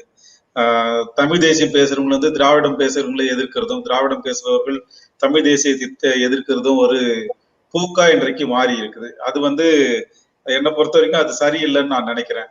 இன்னைக்கு தமிழ்நாட்டுக்கு வந்திருக்கக்கூடிய ஆபத்துக்கு எதிர்கொள்வதற்கு ரெண்டுமே தேவைப்படுது. அந்த ரெண்டையும் வேற இருக்கக்கூடிய விஷயம் தமிழகத்துல சாதி தான் இருக்குது. நீங்க தமிழ் தேசியம் பேசினாலும் சரி, திராவிடம் பேசினாலும் சரி, இது காலூன்ற முடியாத அளவிற்கு தமிழகத்துல சாதி என்பது ரொம்ப ஆழ வேரோடி மனிதனை மனிதன் பாகுபடுத்துகின்ற, மனிதனை மனிதன் வெறுக்கின்ற வன்கொடுமைகள் நிறைந்த ஒரு மாநிலமாக இன்றைக்கு மாறி இருக்கக்கூடிய சூழலில இந்த அடையாளங்கள் எல்லாம் எளிய மக்களுக்கு என்ன விதமான உரிமைகளை தரும் என்பது ஒரு மிகப்பெரிய கேள்வியாக இருக்கிறது. திராவிடம் என்பது வடச்சொல், தமிழ் என்பது தமிழ் சொல்லாக இருக்கின்ற ரெண்டுத்துக்கும் ஒரே பொருள் தான். ஆனா திராவிடம் என்பது ஏதோ தனிப்பட்ட ஒரு கருதுகோளாக வைத்துக்கொண்டு இப்ப பேசுகின்ற ஒரு போக்கு இருக்குது. அதே நேரத்தில் இந்த திராவிடத்தை பேசுபவர்களும் தமிழ் தேசியம் பேசுபவர்களும் எதிர்கொள்ளக்கூடிய ஒரு விஷயம் என்னன்னா, தமிழ் தேசியம் பேசி ஒரு தமிழ்நாடு உருவாகிவிட்டால் அல்லது திராவிடத்துக்கு தனி நாடு இப்போதைக்கு அந்த கோரிக்கை அவங்க கிட்ட இல்ல, அந்த அந்த மாதிரி ஒரு சூழல் வருமா என்பது ஒரு கேள்விக்குறியா இருந்தாலும் கூட எளிய மக்களுடைய கோரிக்கை என்னன்னா, இப்ப இருக்கக்கூடிய இந்த சாதிய ஏற்றத்தாழ்வுகள், சாதிய கொடுமைகள், வன்கொடுமைகள், பெண்களுக்கு எதிரான கொடுமைகள் எல்லாம் இந்த தனி தமிழ்நாட்டிலேயோ அந்த தமிழ் தேசியத்திலேயோ தீர்க்கப்படுமா என்பது ஒரு மிகப்பெரிய கேள்வியாகவும் அதற்கான பதில் அவர்கள்கிட்ட இல்லாதது போலதான் இருக்குது. அதனால எதை தேர்வு செய்ய வேண்டும் என்பது பாதிக்கப்படுபவர்களின் பக்கம் இருந்து பார்த்தால் அவர்கள் முதலே தங்களை மனிதர்களாக மதிக்கக்கூடிய ஒரு சூழலை தான் தேர்வு செய்வார்களே தவிர இந்த ரெண்டுமே தேர்வு செய்யறதுல உடன்பாடு காட்ட மாட்டாங்க. நன்றி கௌதம சர்மா அவர்களே. நம்முடைய பேராசிரியர் சண்முகதாஸ் அவர்கள் குறிப்பிட்ட போது நம்முடைய மொழியின் வளர்ச்சிக்கு புதிய சொற்களை நாங்கள் உருவாக்க வேண்டும் என்ற விடயத்திலே அதனை பார்க்கின்ற போது நான் ஒரு ஊடகவியலாளராக நெருக்கடி, அதாவது ஒரு விளையாட்டுத்துறை, ஆரம்ப காலத்திலே விளையாட்டுத்துறையோடு அதிகமாக ஈடுபட்ட ஊடகவியலாளராக நாங்கள் எதிர்கொண்ட ஒரு நெருக்கடி, சுபாஷினி அவர்களே, முனைவர் சுபாஷினி அவர்களிடம் இந்த கேள்வி என்னவென்றால், இப்போது நம்முடைய புதிய சொற்களை உருவாக்குவது ஒன்று, ஆனால் நம்முடைய மொழியிலே வடமொழியிலிருந்து நாங்கள் இஸ், ஜானா இவற்றையெல்லாம் நாங்கள் உள்வாங்கி இருக்கிறோம் ஒரு விடயத்தை எழுதுவதற்கு. ஆனால் இன்று ஒரு விளையாட்டு வீரர்களின் பெயரை எழுதும் போது அல்லது விளையாட்டு தலைவர்களின் பெயரை எழுதுகின்ற போதுதான் நம்முடைய பிரச்சனை இருக்கின்ற. சில நேரம் நான் வீட்டிலேயே என்னுடைய மகளுக்கு படித்து கொடுக்கின்ற போது என்று எழுதினால் புஷ் என்று சொல்லுவார், அவருக்கு அந்த உச்சரிப்பு போக மாட்டாது. அது மாதிரியாக நாங்கள் எழுதி கொடுப்போம் நம்முடைய செய்தி வாசிப்பாளர்களுக்கு. ஸ்டீஃபன் பின் என்றதை தமிழிலே எடுத்தி கொடுத்தால் ஸ்டீஃபன் பின் என்றுதான் எழுத வேண்டும். ஏன் நம்முடைய மொழியிலே புதிய சொற்களை போன்று இந்த புதிய எழுத்துக்கள் உருவாகவில்லை? அதாவது நாங்கள் கடன் வாங்கியாவது உள்ளடக்குவதிலே ஏதேனும் சிக்கல் இருக்கின்றதா? ஏனென்றால் நம்முடைய உச்சரிப்பு சரியாக சென்றடைய வேண்டிய ஒரு தேவைப்பாடு இருக்கின்றது அல்லவா? பிள்ளைகளுக்கு ஒரு விடயத்தை, ஒரு பெயரை கூட ஒழுங்காக வாசிக்க முடியாவிட்டால் எப்படி அவர்களுக்கு நாங்கள் ஒன்றை தெளிவுபடுத்த முடியும்? இந்த விடயத்திலே உங்களுடைய கருத்துக்களை எதிர்பார்க்கிறேன். நிறைய விஷயங்கள் இந்த கேள்விக்குள்ள வச்சிருக்கிறீங்க அருண். நீங்க எல்லாமே முக்கியமான விஷயங்கள் தான். அது ஒவ்வொன்றையும் சொல்லணும்னு தான் எனக்கு நீங்க கேட்ட போது எனக்கு தோன்றியது. ஒன்று புதிய சொல் உருவாக்கம். நான் ஒவ்வொன்றையும் ஷார்ட்டா சொல்ல பாக்குறேன். புதிய சொல் உருவாக்கங்கிறது கண்டிப்பா தேவை. அது புதிய, அதாவது ஒவ்வொரு வளர்ச்சி, தொழில்நுட்பம் வளர்ந்து கொண்டு வருகிறது, வணிகம் வளர்ந்து கொண்டு வருகிறது, அதாவது அறிவியல் துறை வளர்ந்து கொண்டு வருகிறது. அதற்கு எல்லாம் ஏற்ற வகையான புதிய சொற்கள் கண்டிப்பாக தேவை. இது ஒன்று. அப்படின்னா சாத்தியமா, நம்மளால செய்ய முடியுமான? செய்யலாம். இப்போ உதாரணமா அதற்கு ஒரு உதாரணம் எடுத்துக்கொண்டா என்னுடைய தாய்நாடு மலேசியாவே எடுத்துக்கொள்ளலாம். ஏன்னா மலேசியா சுதந்திரம் அடைந்தது 1957ஆம் ஆண்டு. அந்த 57ஆம் ஆண்டுக்கு பிறகு ஆங்கிலத்துல அந்த சமயத்துல கல்வி இருந்தது. படிப்படியாக அவங்க தேவான் பகாசரன் புஸ்தகா அப்படிங்கிற ஒரு அமைப்பை ஒன்று உருவாக்கி அதன் மூலமாக நிறைய கலை சொற்களை உருவாக்குற முயற்சியை செய்தார்கள்.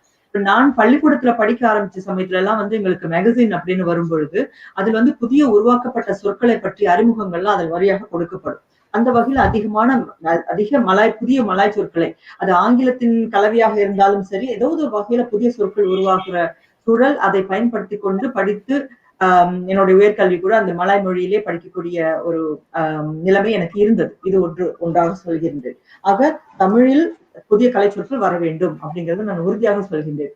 அடுத்து என்னுடைய சுய ஒரு கருத்து என்று ஒன்று இருக்கிறது. அது இலங்கை தமிழ் மக்களை நோக்கி நான் முன்வைக்கின்ற ஒரு கருத்து.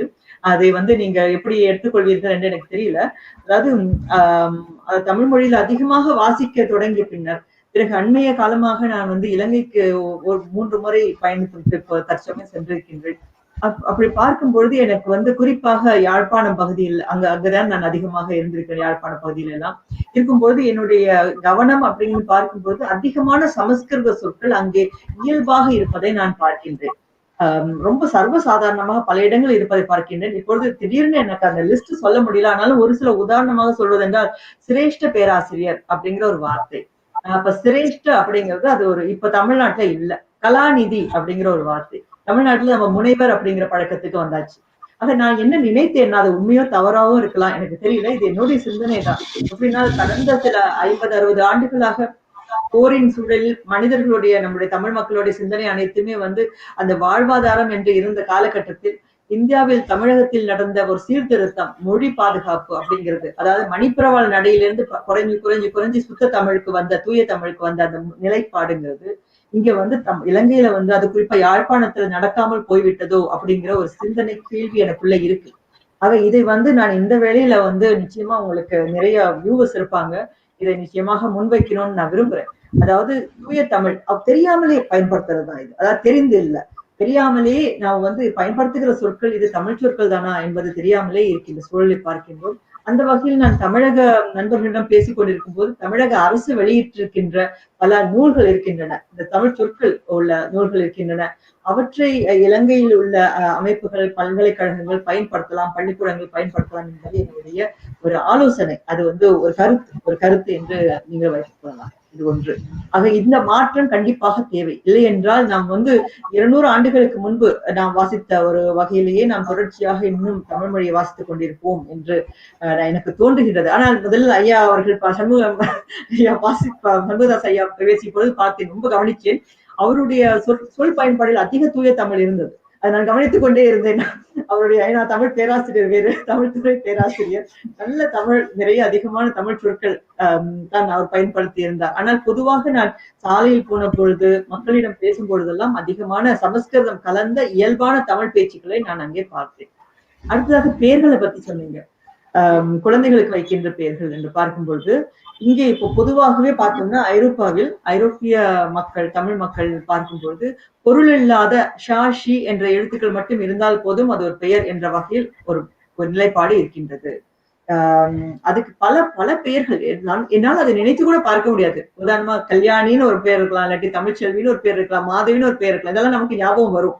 ஆனா இந்த பெயர்கள் எல்லாம் நமக்கு ஞாபகமே வரமாட்டேங்கிறது. அந்த மாதிரியான பெயர்களை அவங்க தேடி அந்த லால் ஆரம்பிக்கணும், டீல ஆரம்பிக்கணும், தால் ஆரம்பிக்கணும்ங்கிற மாதிரி பல்வேறு வகையில் அவங்களுடைய விருப்பங்களை வைத்துக் கொண்டு அதில் பலவித குழப்பங்களில் எழுத்துக்களின் கலவையாக போட்டு ஜோசியத்தை மட்டுமே நம்பிக்கொண்டு அவர்கள் பேர் வைக்கிற ஒரு சூழல் இருக்கின்றது.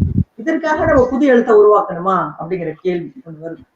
அதுக்காக நம்ம உருவாக்க வேண்டியதில்லை. ஆனா காலமாக மொழி வளர்ச்சியில வந்து எழுத்துக்களின் தேவை அப்படிங்கிறது வருது. உதாரணமா நம்ம தமிழ் எடுத்துக்கிட்டோம்னாக்கா தமிழ் அது கிபி 2 வரைக்கும் ஏறக்குறைய சொல்லலாம். தமிழ் எழுத்துக்கள் உள்ள கற்பாறைகள்லாம் நம்மளால காண முடியுது, மண்பாண்டங்கள்லாம் நம்மளால காண முடியுது. அதுல வந்து நமக்கு ஐங்கிற எழுத்து இல்ல. அது வரைக்கும் ஐங்கிற ஒலிக்கு ஆ இ இது ரெண்டும் போடப்பட்டுதான் அந்த ஐங்கிறது வருது. பிறகுதான் இந்த திருநாதர் குன்றுல இருக்க அந்த கல்வெட்டை தான் முதல்ல ஐங்கிற வடிவத்தை பாக்குறோம். ஐன்னு இப்ப நம்ம போடுறோம் இல்லையா, அந்த எழுத்தோட முதல் வடிவத்தை பார்க்கிறோம். அப்ப காலமா தேவைக்கேற்ற வகையில சில எழுத்துக்கள் உருவாகி இருக்கின்றன என்பது நமக்கு தெரிய வருகின்றது.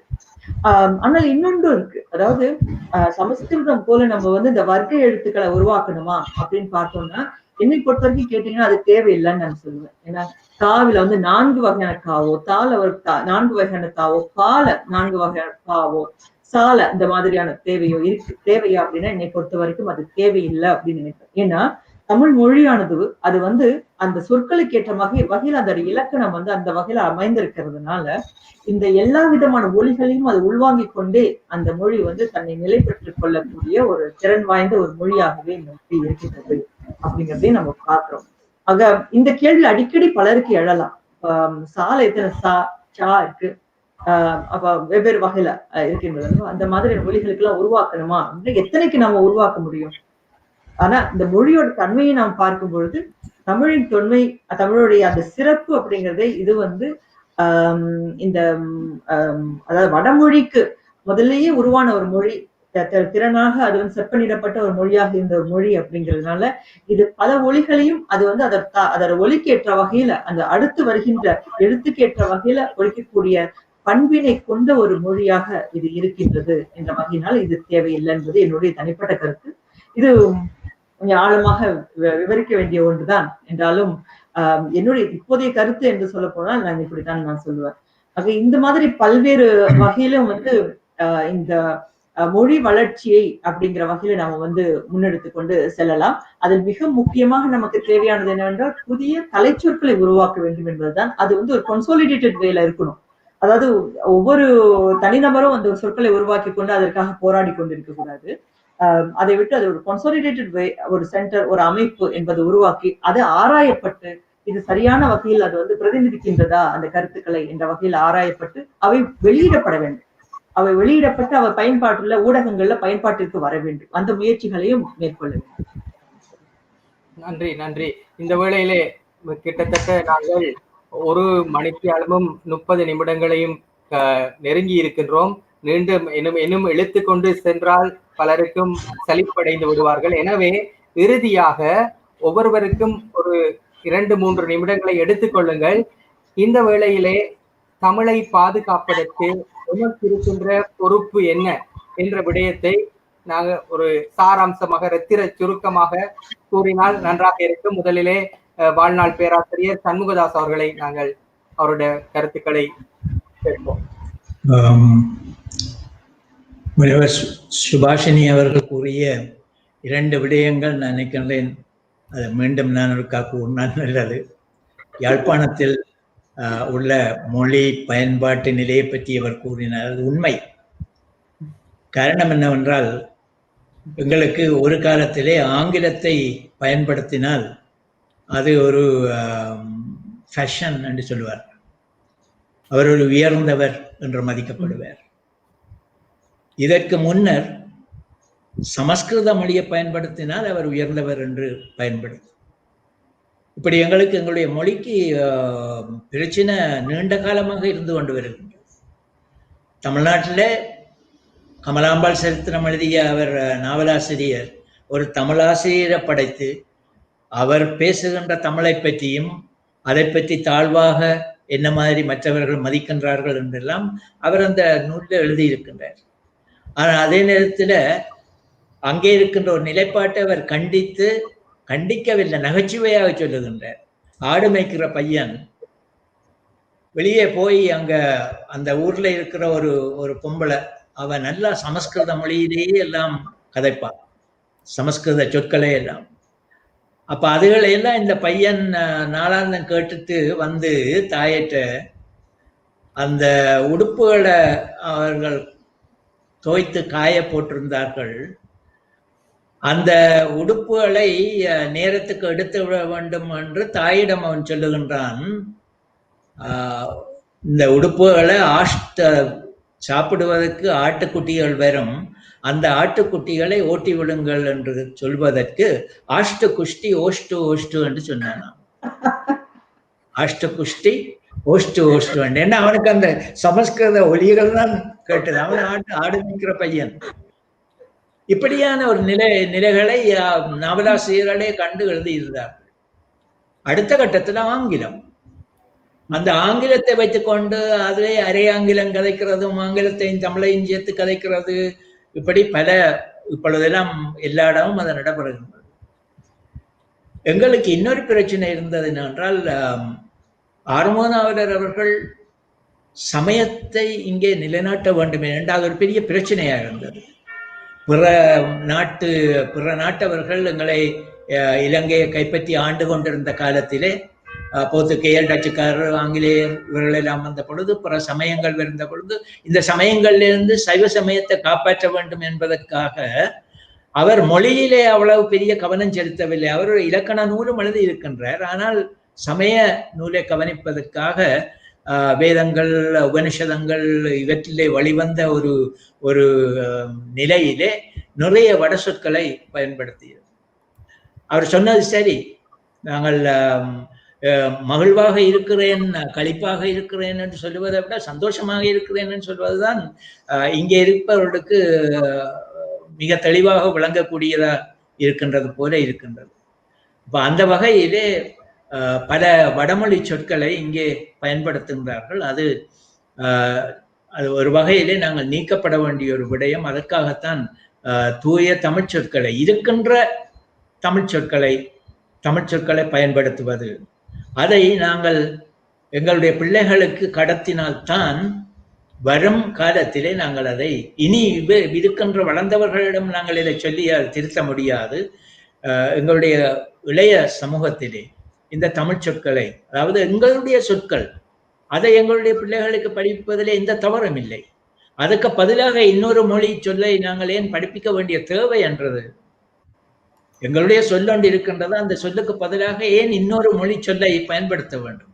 அல்ல ஒரு ஆங்கில மொழி சொல்லியோ அல்ல சமஸ்கிருத மொழி சொல்லியோ அல்ல இன்னொரு சொல்லை ஏன் பயன்படுத்த வேண்டும்? அப்படி பயன்படுத்த வேண்டிய தேவையில்லை.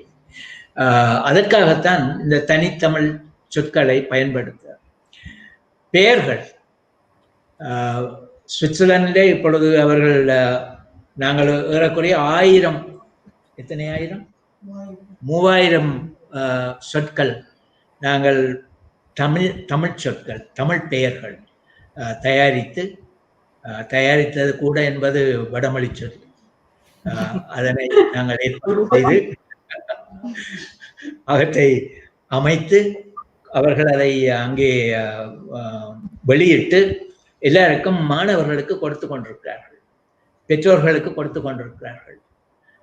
அப்படியான ஒரு நிலை வர வேண்டிய தேவை இருக்கின்றது என்றால், அவர் சொன்னது போல ஒரு காலகட்டத்திலே இந்த இந்த பெயர்கள் யார், அவர்கள் தமிழர்கள் தானா இல்ல வேறு யாருமோ என்று கூட எண்ண வேண்டிய நிலை வருகின்றது. இப்பொழுது அங்கே உள்ள பிள்ளைகளுக்கும் அந்த அந்த ஒரு அவர்கள் இதை பழகிக்கொள்ள வேண்டும், இதை ஏற்றுக்கொள்ள வேண்டும் என்கின்ற ஒரு நிலைப்பாட்டினை ஏற்படுத்தி கொண்டு வருகின்றார்கள். மிக கஷ்டமான விடயம், ஏண்டா ஊறி போய்விட்டது.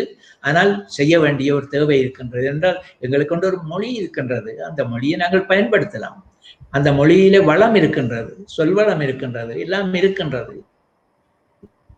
நாங்கள் தான் ஆசிரியர்கள், வளர்ந்தவர்கள், இனி வருகின்ற வருங்காலத்து அறிஞர்களை நாங்கள் அதுக்குள்ள ஊட்ட வேண்டும். அவர்களை கொண்டு போய் சேர்ப்பது மிகவும் கஷ்டம். ஏனென்றால் அவர்கள் நன்றாக ஊன்றி போய்விட்டார்கள், கால் ஊன்றி விட்டார்கள். மெதுவாக அந்த காலை எடுத்து இங்காலே கொண்டு வர வேண்டும். அது எப்பொழுது எங்களுக்கு அது பயன்பெறும் சொன்னால், நாங்கள் அறிவியலை, ஏனைய விடயங்களை எங்கட பிள்ளைகளுக்கு எங்களுடைய மொழியை கற்பித்து அந்த பிள்ளைகளுக்கு மிகச்சிறந்த அறிவினை நாம் கொடுக்கக்கூடிய ஒரு காலம் வரும்பொழுது இது தேவைப்படும். ஜப்பானிய மொழியில படிக்கிற பிள்ளை ஜப்பானிய மொழியில தானே எல்லா அறிவு இயல்களையே படித்து முடிக்கின்றது. இத்தாலிய மொழி பேசுகின்ற பிள்ளை இத்தாலிய மொழியிலே படிக்கின்றது. கிரேக்க மொழி, அந்த ஜெர்மன் மொழி பிள்ளை ஜெர்மன் மொழியிலே படிக்கின்றது. ஆனால் எங்களுடைய புலம்பெயர் பிள்ளைகளுக்கு ஒரு நல்ல வாய்ப்பு என்னவென்றால், அவர்கள் டச் மொழியிலும் அவர்கள் விற்பனர்களாக இருக்கின்றார்கள். இப்பொழுது தமிழ் மொழியிலும் அங்கே கற்றுக்கொண்டிருக்கின்றார்கள். சிலர் அதிலே மிக தேர்ச்சி அடைந்தவர்களாகவும் இருக்கின்றார்கள். அந்த மாதிரியான ஒரு நிலை உருவாக்கினால் நன்றாக இருக்கும் என்று நம்புகின்றோம். மற்றவர்களுக்கு தீங்கு என்றல்ல, மற்றவர்களை நாங்கள் தாழ்த்த வேண்டும் என்று எண்ணக்கூடாது. மற்ற மொழி தாழ்ந்த மொழி என்று சொல்லக்கூடாது. நான் ஒரு மொழியியலாளன், நான் அதை ஒரு நாளும் சொல்ல மாட்டேன். மற்ற மொழிக்கும் பல நல்ல தன்மைகள், நல்ல இயல்புகள் எல்லாம் இருக்கின்றன. ஆனால் எங்களுடைய மொழியிலே இன்னும் நல்ல இயல்புகள் இருக்கின்றன. அதை நாம் மனதிலே வைத்துக் கொண்டோம் என்றால் நம்முடைய செம்மொழி உண்மையான செம்மொழிதான் என்று அடுத்த நூற்றாண்டிலே, அதுக்கடுத்த நூற்றாண்டுகளிலே வருகின்றவர்கள் அதை ஏற்றுக்கொள்ளக்கூடியதாக, அதை அவர்கள் அது உண்மைதான் என்று அதை தழுவிக்கொள்ளக்கூடியதாக அதை ஆக்க வேண்டும். நன்றி பேராசிரியர்களே. தற்போது கௌதம் சன்னா அவர்களிடம் இந்த கேள்விக்கான அந்த கருத்துக்களை கூறுங்கள்.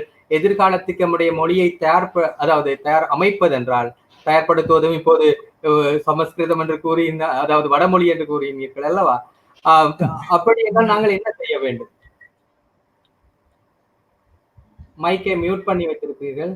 மைக் ஒலிவாங்கி. சுபாஷினி அவர்கள் சொன்னது போல யாழ்ப்பாணத்துல இருக்கக்கூடிய தமிழ அண்மையில ஒரு நண்பர் கூட Facebookல எழுதியிருந்தாரு. நான் புதிதாக திவி சக்கரம் வாங்கியிருக்கிறேன் அப்படின்னு எழுதியிருந்தாரு. எனக்கு ரொம்ப அதிர்ச்சியா இருந்தது. துவி சக்கரம் அப்படின்றது முழுக்க முழுக்க சமஸ்கிருதம் கொடச்சொல்லது. துவி என்றால் 2, சக்கரம்னா உருளை, வட்டமான உருளை. அது வந்து 2 சக்கரங்கள் கொண்ட அந்த வண்டிக்கு வந்து துவி சக்கரம் என்ற வார்த்தை முதல் முறையாக என் வாழ்க்கையில இப்பதான் நான் கேள்விப்பட்டிருக்கேன். இந்த வார்த்தை வந்து சைக்கிளுக்கு வந்து இலங்கை யாழ்ப்பாணத்துல வந்து பயன்படுத்துறாங்க அப்படின்னு சொன்ன உடனே எனக்கு ரொம்ப அதிர்ச்சியா இருந்தது. அவருக்கு நான் உடனே செய்தி அனுப்பினேன். நீங்க வந்து துவி சக்கரம் அப்படின்னு சொல்வது எனக்கு ரொம்ப அதிர்ச்சியா இருக்குது. தமிழ்நாட்டுல இதுக்கு ரொம்ப எளிமையா மிதிவண்டின்னு சொல்லிடுவாங்க அப்படின்னு சொல்லிட்டு இருந்தேன். அப்ப இந்த வார்த்தையை நான் இனிமேல் பயன்படுத்துறேன் அப்படின்னு சொல்லியிருந்தாரு. ஸோ இது பார்க்கும்போது என்ன தோணுது அப்படின்னா, தமிழ் வந்து படுத்தாத விளைவு வந்து இப்படி ஒண்ணு. 2வது, தமிழர்களுக்கு வந்து இயல்பாகவே ஒரு தாழ்வு மனப்பான்மை இருக்குது. ஏன்னா வடமொழியில பேர் வச்சுக்கிட்டாதான் அது வந்து ஒரு உயர்வா தன்னை நினைப்பாங்க அப்படின்னு ஒண்ணு. ஆங்கிலம் கலந்து பேசினாதான் தன்னை வந்து மத்தவங்க உயர்வாக நினைப்பார்கள் அப்படின்ற மாதிரி ஒரு எண்ண ஓட்டம். இப்படி வந்து இந்த தாழ்வு மனப்பான்மை அதிகமா இருக்கிறதால பிறமொழி சொற்கள் வந்து தமிழ்ல ரொம்ப அதிகமா கலந்து இருக்கக்கூடிய ஒரு சூழல். என்னோட தாத்தா வந்து 100 வயசு வரைக்கும் இருந்தாரு. அவருக்கு வந்து ஒரு 4 மொழி தெரியும். தமிழ், தெலுங்கு, கன்னடம், இந்தி, உருதுன்னு ஒரு 4-5 மொழிகள் தெரியும். அவரு எப்போ பேசும்பொழுதும் ஒரு மொழியில இருந்து இன்னொரு மொழி அவர் கலந்து நான் பேசி பார்த்ததே இல்லை. உண்மையிலே அவருக்கு வந்து எழுத படிக்க தெரியாது. சோ எளிய மக்கள் கிட்ட வந்து ஒரு மொழியை கத்துக்கிட்டாங்கன்னா பிற மொழியோடு கலந்து பேசக்கூடாதுன்றதுல அவங்க ரொம்ப தெளிவா இருக்கிறாங்க. ஆனா தமிழ்ல வந்து படித்தவர்கள் கிட்ட தான் இப்படி பிற மொழியை கலந்து பேசுவதுன்றது ரொம்ப அதிகமா இருக்குது. இது வந்து எப்படி தடை செய்யறது அல்லது எப்படி குறைக்கிறது அப்படின்றது நாம யோசிக்க வேண்டிய கட்டாயத்துல இருக்கிறோம். 2வது விஷயம் வந்து இந்த தமிழ் வளர்ச்சியை வந்து உலகத்துல இன்றைக்கு உருவாகி இருக்கக்கூடிய நவீன அறிவியல் கண்டுபிடிப்புகளோட சேர்த்து கொண்டு போகின்ற ஒரு வாய்ப்பை நாம உருவாக்கணும். இப்ப இணையத்தை எப்படி பயன்படுத்துறோமோ அது மட்டும் இல்ல, இது ஒரு வாய்ப்பு நம்ம இணையத்தை பயன்படுத்துறது. ஆனா இதுக்குள்ள இருக்கக்கூடிய சொற்களை வந்து தமிழ் படுத்துறோம் அப்படின்னு சொல்லிட்டு நிறைய புது புது சொற்களை நம்ம உருவாக்குறாங்க. அதுக்கு வந்து நமக்கு நிறைய யோசனையா இருக்குது. இப்போ இந்த சொற்கள் வந்து காப்பிரைட் சொற்கள் எல்லாம் கூட நம்ம தமிழ் படுத்துறோமோ பண்றக்கூடிய ஒரு வித்தியா இருக்குது. இப்ப டீசல் என்கின்ற வார்த்தையை தமிழ் படுத்துறாங்க. இங்க டீசல் வந்து அது கண்டுபிடிச்ச ஒரு பேர்ல இருக்குது டீசல். ஆனா அதை நம்ம தமிழ் படுத்தணும்னு நினைக்கிறோம். சோ இந்த மாதிரி நம்ம விஷயங்கள் எல்லாம் வந்து எப்படி தமிழ் படுத்தணும் அப்படின்றதுக்கு ஒரு நல்ல வரையறை தேவைப்படுது. அப்புறம் தமிழுக்குள்ள வந்து ஒலிப்பு குறைபாடுகள் கொஞ்சம் இருக்குது. நம்ம தமிழை பத்தி எல்லாமே பேசிக்கிட்டே இருக்கிறோமே தவிர அதனுடைய சிறப்பு பேசிக்கிட்டாலும் அந்த ஒலி வந்து மாத்திரைகளுடைய அளவு வந்து குறையிறது கூடுவது என்பதை வந்து இளைய தலைமுறை இப்ப புரிஞ்சுக்க முடியுமா அப்படின்றது நமக்கு மிகப்பெரிய கேள்விக்குறி. ஏன்னா அந்த நெடுங்கணக்கு வந்து மொத்தமா படிக்க முடியுமா, மொத்தமா கத்துக்கிறதுக்கான ஒரு வாய்ப்பு வந்து இனிமேல் வரக்கூடிய குழந்தைங்களுக்கு கிடைக்குமான்னு பார்க்கணும். இப்போ உதாரணத்துக்கு நான் ஜெர்மன் மொழியை பார்க்கும்போது ஒரு 10 வருஷத்துக்கு முன்னாடி 2 எழுத்துக்களை அதுக்குள்ள சேர்த்துருக்காங்க, புது எழுத்துக்கள். ஆனா தமிழ்ல என்ன நினைக்கிறோம், ஒரு எழுத்து கூடவும் கூடாது குறையவும் கூடாது இன்னும் நம்ம பார்த்துக்கிட்டு இருக்கோம். இதனால என்ன ஆகுதுன்னா எழுத்துக்களோட எண்ணிக்கை அதிகமாகிறதால குழந்தைகளுக்கு வந்து அந்த ஒட்டுமொத்த எழுத்துக்களும் படிச்சுட்டு அவங்க ஒரு எழுத்தை கூட்டி ஒரு வார்த்தையை படிக்கிறதுக்கே இங்க வந்து 4 வருஷம் செலவு பண்ண வேண்டியது தமிழ்நாட்டுல. இப்ப 5ஆம் வகுப்பு படிக்கக்கூடிய தமிழ் மாணவர்கிட்ட கூப்பிட்டு நீங்க எதாலும் படிக்க முடியுமா, ஒரு புத்தகத்தை கொடுத்து படிக்கிறாங்களான்னா படிக்க முடியாத ஒரு சூழல். அவங்க கான்வென்ட்ல படிச்சாலும் சரி, அரசாங்க பள்ளிக்கூடத்துல படிச்சாலும் சரி, இப்பேற்பட்ட ஒரு சூழல் இருக்குதுன்னா இதுக்கான இந்த டெக்னிக்கல் டிஃபிகல்டிஸ் சொல்றோம் இல்லையா, இந்த விஷயங்களை எல்லாமே வந்து சரிப்படுத்துறதுக்கு தமிழறிஞர்கள் முன் வரணும். அந்த ஒலிப்பு குறைபாடுகளை வந்து சரி செய்யறதுக்கும் அவங்க முன் வரணும். அதே நேரத்துல வந்து தமிழை வந்து வளர்க்கறதுல வந்து தமிழ் ஆசிரியர்கள் நிறைய பேர் இருக்காங்க.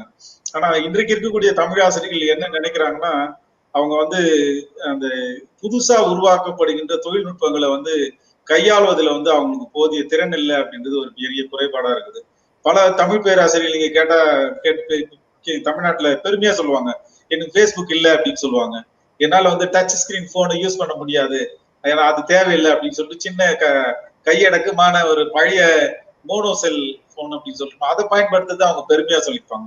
ஏன்னா அவங்க வந்து தமிழரா இருந்து பழமையிலேயே இருக்கணும் அப்படின்னு நினைக்கிற மனப்பாங்குல இருந்து புதிய விதமான ஒரு தொழில்நுட்பத்தை கத்துக்கினா இந்த தமிழ் அடையாளம் போயிடுன்ற மாதிரி ஒரு மூட நம்பிக்கையில இருக்கிறாங்க. ஆனா உலகத்துல இருக்கிற எல்லா மொழியை சேர்ந்தவங்களும் இப்போ குறிப்பா ஐரோப்பியாவில் இருக்கக்கூடிய ஆட்களை நம்ம பாக்குற போது அவங்க என்ன பண்றாங்க, தமிழ் அவங்களுடைய மொழிக்கு ஏத்த மாதிரி விஞ்ஞானத்தையும் வளர்க்குறாங்க. விஞ்ஞானத்தை வந்து மொழிக்குள்ள கொண்டு வந்து ரெண்டுத்தையும் இணைத்து அவர்கள் சரிசமத்துல கொண்டு போவதால அந்த மொழியினுடைய வளர்ச்சி என்பதும் வீச்சு என்பதும் ரொம்ப அதிகமாக போய்கிட்டே இருக்கு. அந்த மாதிரியான ஒரு அறிவியலை வந்து தமிழுக்குள்ள புகுத்தக்கூடிய ஒரு தரப்படுத்துதல் வந்து ரொம்ப குறைவா இருக்குதுன்னு தான் நான் பாக்குறேன். எதிர்காலத்துல இதை சரி பண்ணலைன்னா தமிழுக்கு வந்து ஒரு பெரிய ஆபத்து இருக்குது அப்படின்றது நான் மறுக்க முடியாத உண்மையா நினைக்கிறேன். அடுத்ததாக நிகழ்ச்சியின் நிறைவாக கருத்துக்களை பகிர்ந்து கொள்வதற்காக முனைவர் சுபாஷினி கனகசுந்தரம் அவர்களை நாங்கள் அழைக்கின்றோம். ஒளிவாங்கி உங்களுடைய. அருண், இந்த நிகழ்ச்சி வந்து ரொம்ப முக்கியமான ஒரு நிகழ்ச்சி என்றே நினைக்கிறேன். அதாவது உலகத்தின் 4 மூலைகளில் இருந்து 3 மூலைகளில் இருந்து நினைக்கிறேன், இலங்கை, தமிழ்நாடு, ஜெர்மனி என்று பல இடங்கள்ல இருந்து இப்ப நம்ம எல்லாரும் கலந்து பேசுறோம். அது தமிழுக்காக நினைத்து, அது செம்மொழியான இந்த தமிழ் மொழியை நினைத்து, அது பெருமை நினைத்து நம்ம எல்லாரும் பேசுறோம். மகிழ்ச்சியான ஒரு நிகழ்ச்சியாக இருக்கின்றது. இதில் 2 விஷயங்கள் மட்டும் உலக தமிழர்களுக்கு நான் சொல்லணும்னு நினைக்கிறேன். இந்த தமிழ் மொழியோட தன்மையை நம்ம வளர்ச்சி கொண்டு போனோம்னா 2 வகையான விஷயங்களை நம்ம கையாளணும். ஒன்று, நம்மளுடைய வாசிப்பு அப்படிங்கிறது வந்து வாழ்க்கையில நம்மளுடைய எப்படி உணவை எப்படி எடுத்துக்கொள்கின்றோமோ அதே போல நமக்கு வந்து சிந்தனையின் பசிக்கு அதுக்கு தேவையான நூல்களை வந்து கண்டிப்பாக நாம் அதிகம் வாசிக்க வேண்டும். நல்ல தரமான நூல்களை வாங்கி மாதம் ஒரு நூல் என்ற வகையிலாவது நாம் வாசிக்க வேண்டும். குடும்பத்தாரோடு அமர்ந்து நாம் எல்லோரும் வாசிக்க வேண்டும். பிள்ளைகளுக்கு வாசித்து காட்டி அதை விளக்கி அதை ஒரு வாசிப்பு ஒரு சுவையாக ஒரு அனுபவமாக நாம் கொண்டு செல்ல வேண்டும் என்பது என்னுடைய முதல் கருத்து. இரண்டாவதாக, நமது தமிழ் மக்கள் இப்பொழுது சாதி என்ற வகையில் பிரிந்து கிடக்கின்றார்கள். ஆக இந்த தமிழ் மக்களை, உலகம் முழுவதும் இருக்கின்ற இந்த மக்களை பிரிக்கின்ற ஒன்றாக இருக்கின்ற சாதி என்ற ஒரு விஷயத்தை ஒழித்துவிட்டு அனைவரும் ஒன்றிணைந்த தமிழினம் என்ற வகையில் தமிழ் மக்கள் அனைவரும் உலக ரீதியாக ஒன்றாக இணைந்து வாழ வேண்டும் என்ற கருத்தையும் நான் முன்வைக்க விரும்புகின்றேன். இது 2ம் இருக்கும்பொழுது அடுத்த கட்டத்திற்கு செம்மொழியாக கொண்டு வரப்பட்ட, இது பாதுகாக்கப்பட்டு வந்த இந்த நீண்ட வரலாறு கொண்ட இந்த மொழியை நாம் ஒற்றுமையாக நல்ல தரமான ஆய்வுகளை முன்னெடுத்து நிச்சயமாக அடுத்த சந்ததிக்கு கொண்டு செல்ல முடியும் என்றும் நான் நம்புகின்றேன். இந்த வாய்ப்பிற்கு நன்றி, வணக்கம்.